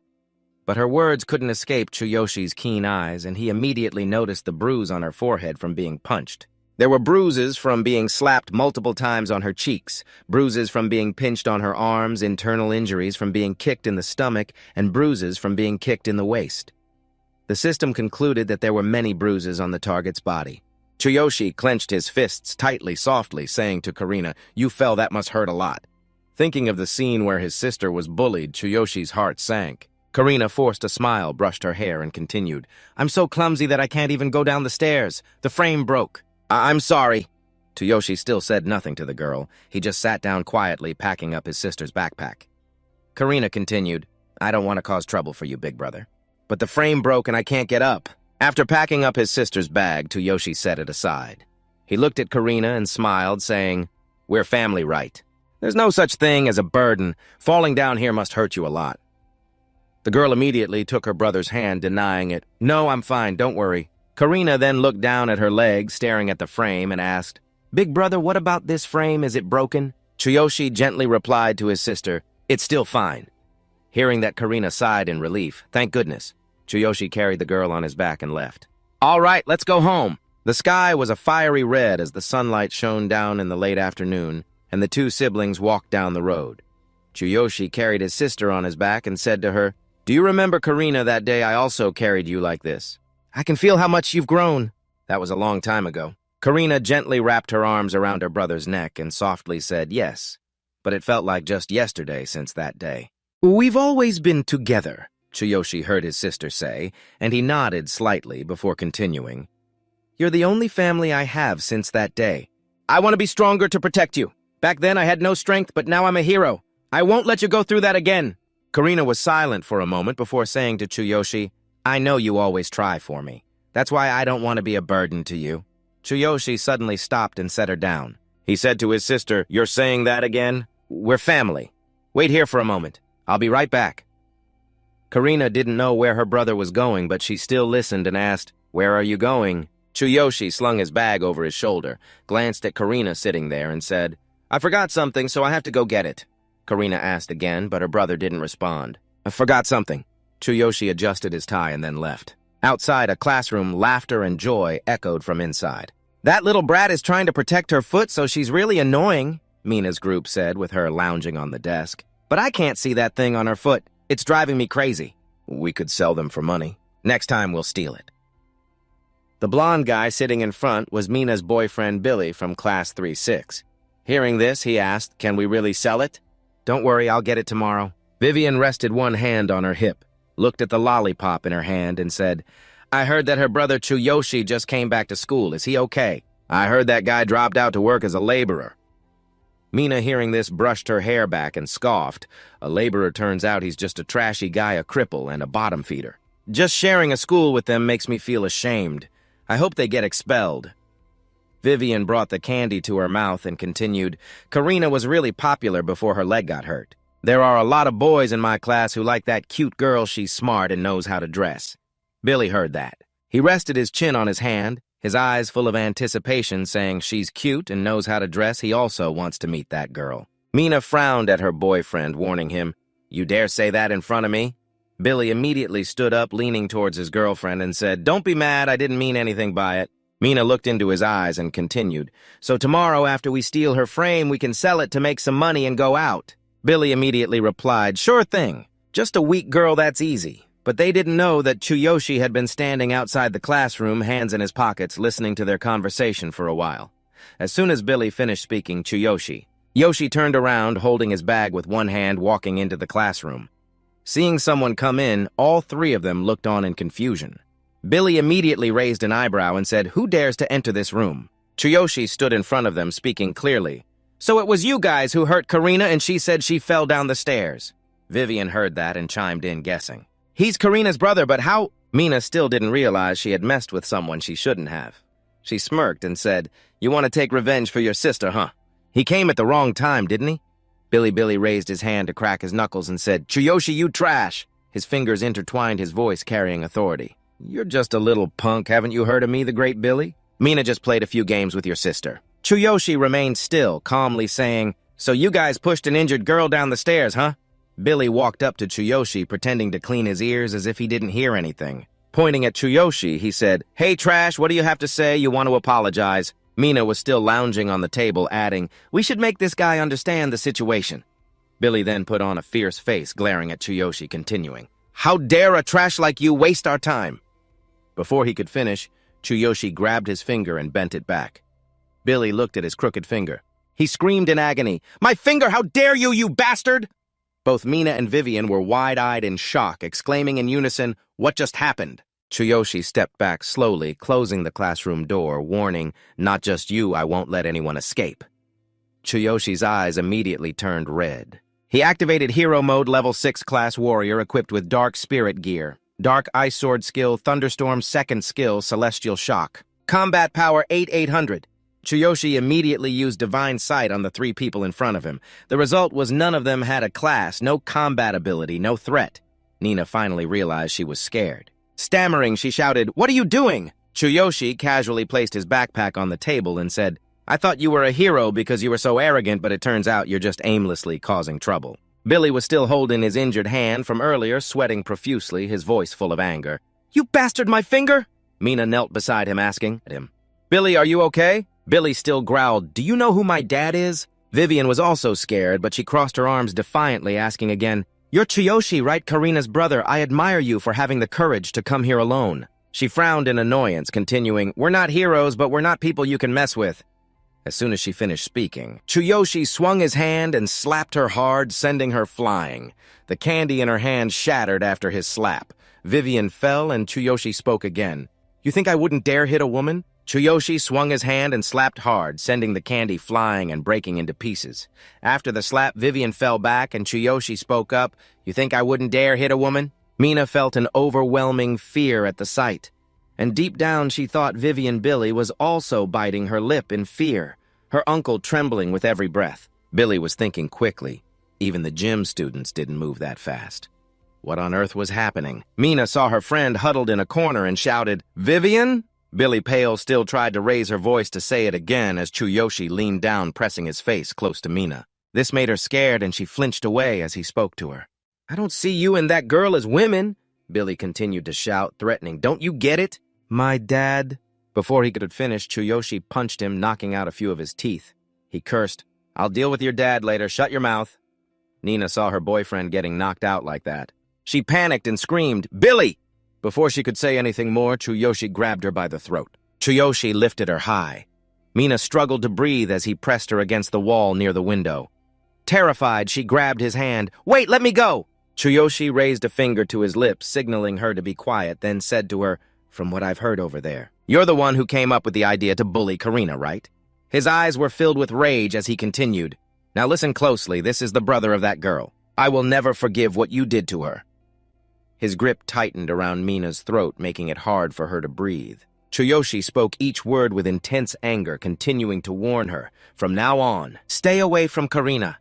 I don't expect you to apologize to her, but keep your distance. Seeing Mina trembling with wide eyes, Tsuyoshi gave one final warning glare and said, If you go against this next time, I'll rip your head off. I mean it. Got it. Mina, struggling, managed to respond, Yes. Tsuyoshi, satisfied with her answer, released her, simply saying, Good, while Mina gasped for air on the ground. Tsuyoshi turned to Billy. At this point, he finally spoke, You're the boyfriend of this girl, right? As Tsuyoshi picked up a ruler from the ground, he asked, Do you still want to bully Karina? He held the ruler in his hand and approached Billy, saying, Just this ruler alone is enough to finish off trash like you. Billy, sitting on the ground trembling, said, Wait, hold on. Tsuyoshi raised the ruler, looking down at Billy with a cold glare, then continued, Just thinking about what you said makes me sick. If you were a hero, I would have killed you already. Billy, holding his cheek, still tried to shout, Do you know who I am? I'm the son of the president of the Green Snake Society. Do you even know what the Green Snake Society is? My dad is a level 10 hero. Tsuyoshi paused with the ruler in midair, asking, The Green Snake Society, the loan sharks. Tsuyoshi thought about the 3 guys he had beaten up in the hospital, wondering if they were the ones we owed money to for Karina's medical bills. Those guys said the same thing when they came to the hospital. After thinking this, Tsuyoshi looked at Billy with an icy gaze and said, It's really ridiculous how I keep running into people I can't stand like this. So the Green Snake Society, huh? As he spoke, Tsuyoshi began to gather electric energy. Billy, sitting on the ground, saw him using electricity and asked, Is this your skill? Are you a hero? Tsuyoshi didn't answer him. He swung the ruler down, slicing through the air towards Billy, and instantly Billy was jolted with electricity. The system immediately displayed a warning if the weapon used is inappropriate. The damage will be reduced by 90% so it won't be full force. Tsuyoshi turned and walked away. He tossed the ruler aside and said, That should be enough pain for you. Tsuyoshi walked to the desk, grabbed his bag, and slung it over his shoulder. Before leaving, he didn't forget to leave a message. Don't forget, this is your first and last chance to keep your promise. Leaving the 3 sitting on the ground, Tsuyoshi reminded them, And I'm sorry too. You have to clean up the classroom yourself. After getting up, Billy was still steaming. He exhaled sharply and asked, Is it gone? Mina approached to help her boyfriend and said, Billy, are you okay? We should go to the hospital. At this moment, he could finally open his eyes. He looked out the door and said, No, I just need to rest a bit. I don't know if he's a hero. Mina raised her hand to her neck, showing Billy the marks on her neck, still panicking. What are you planning to do? This isn't over yet, is it? Look at this scar. He has to pay for his actions. Tell your dad. Billy's eyes were red with anger as he charged at her, shouting, "Don't point your finger at me. He will definitely pay for this." Billy, with a furious look, confidently asserted, "I'll make him pay. My dad!" Billy grabbed Mina by the collar, and she could only fearfully say, "Right, tell your dad about the guy who messed with you." Billy turned to the side, still fuming. "I'm going to ask my dad, and then I'll wipe him and his little sister off the face of the earth." Transitioning outside, Karina was still patiently sitting on the bench looking up at the sky, mumbling to herself, hoping that her brother was okay. She placed her hands on her legs and looked at them again. Talking to herself, she thought if she could take care of herself, she wouldn't have to bother her brother. She didn't want to make him worry more, especially since he was already concerned when he found out about her heroic state. Just recently, suddenly, a voice called out, startling her. It was Tsuyoshi. He had returned. He squatted down, smiled at her, and said, "Sorry to keep you waiting. Let's head home." "All right, let me carry your bag for you," Karina eagerly replied. Tsuyoshi carried his sister on his back, and the two continued walking down the road. Inside, he began to ponder. The young leader of the Green Snake Guild was a level 10 hero, and Billy's father, right? Billy must be crying to his dad, asking him to take revenge on us. After all, they outnumber us too much. Karina would also be in danger. He couldn't afford to let his guard down. He carried his sister through the neighborhood back home. As they walked, he couldn't stop thinking about returning to the other world. "Karina, I won't let them harm you anymore. Tsuyoshi is back here." He and Sakura began their training journey again. As they walked, Sakura spoke to him, "Master, we've arrived at the no-god territory." "This is what you need to know." Sakura kindly explained the rules of this land to Tsuyoshi. "Once you set foot in the town, you will be able to participate in an official quest. You will need to register at the Adventurers Guild in the town. In the town, you will find an inn, a blacksmith, and a part shop." Tsuyoshi listened to her. He clasped his hands together, his face full of excitement, and said, "That's it. I've always wanted to gain real combat experience. This sounds fun. Let's go. I'm really looking forward to it." Right before them was the city of the Beastmen No God. The system displayed Tsuyoshi information level 6 class warrior equipped with a Dark Goblin set weapon, Dark Ice Sword skills. Thunderstorm skill level 2, Heavenly Strike combat power 8,800. The city of the Beastmen.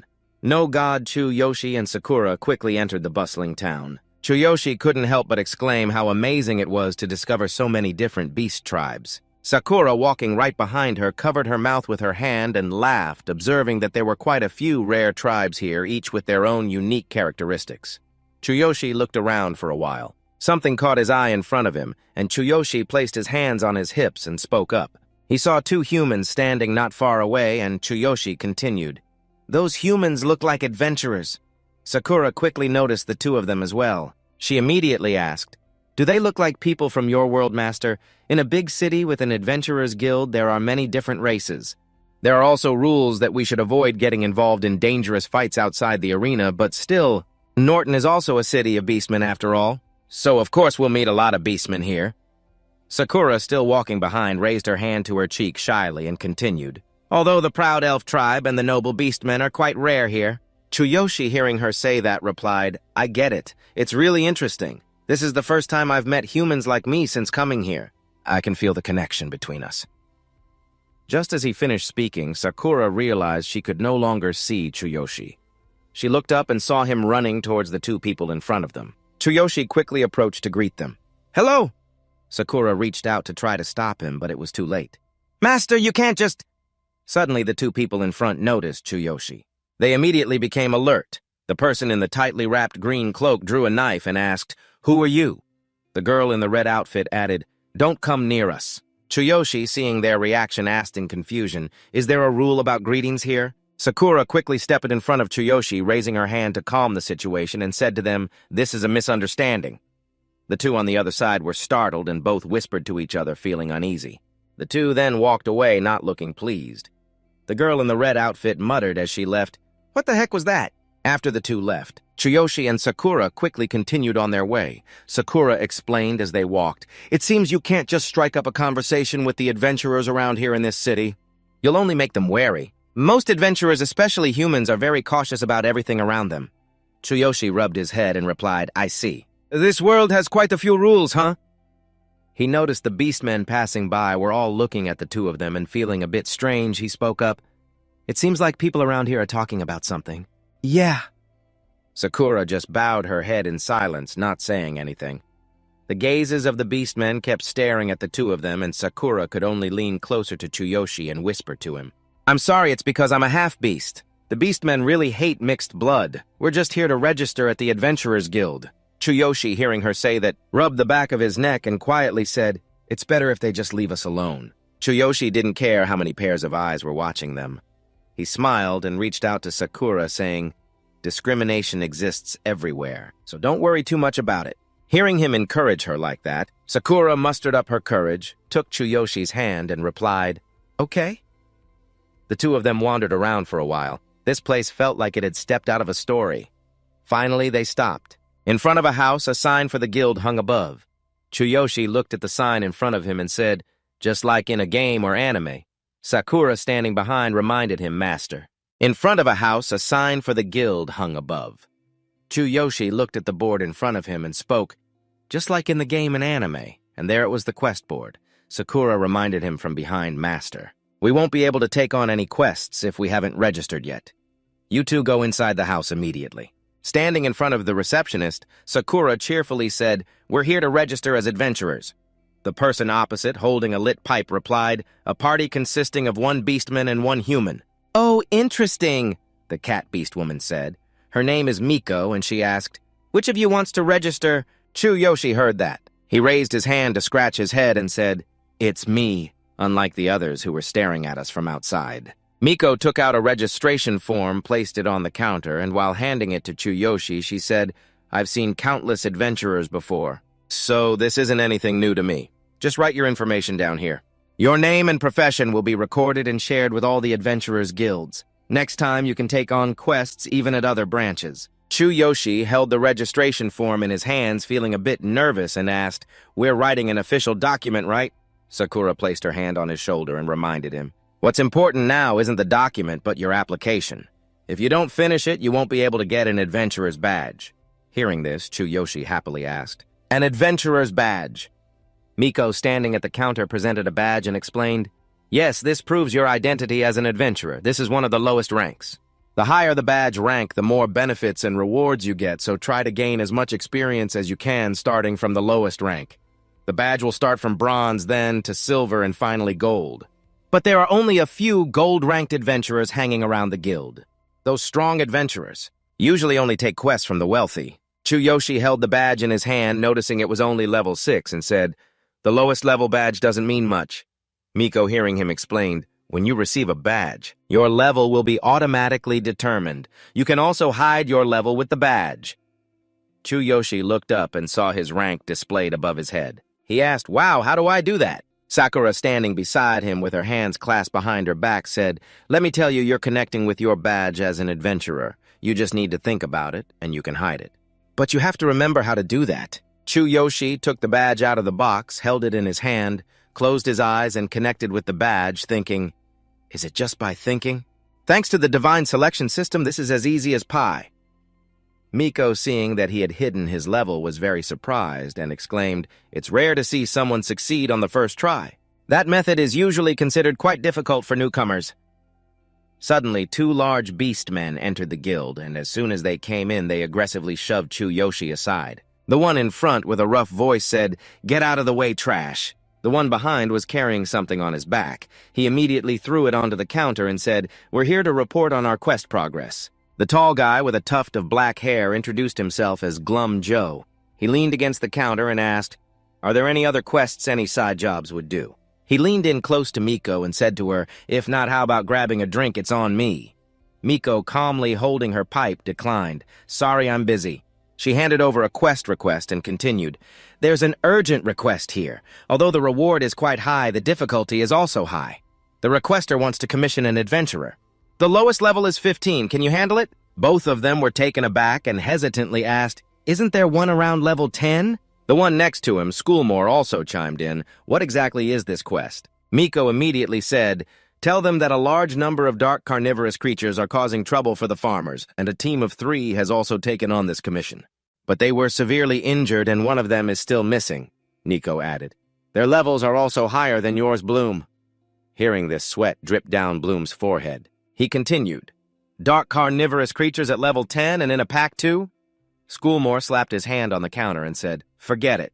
This commission probably requires level 20 or higher." Suddenly, Trui IOC reached out to grab the mission commission and said, "We'll take on these two big beastmen." Instantly turning around, Trui IOC scolded, "You're in the way, you trash." Lunjo, feeling frustrated, asked, "What did you say?" Lumjo was about to draw his weapon. But his beastman teammate quickly stopped him and reminded, "Wait, do you know the consequences of drawing a weapon in the guild?" Tsukunmo crossed his arms over his chest, looking at Tsuyoshi. As he turned to leave, he warned, "Don't underestimate humans. If you still value your life, don't take that commission."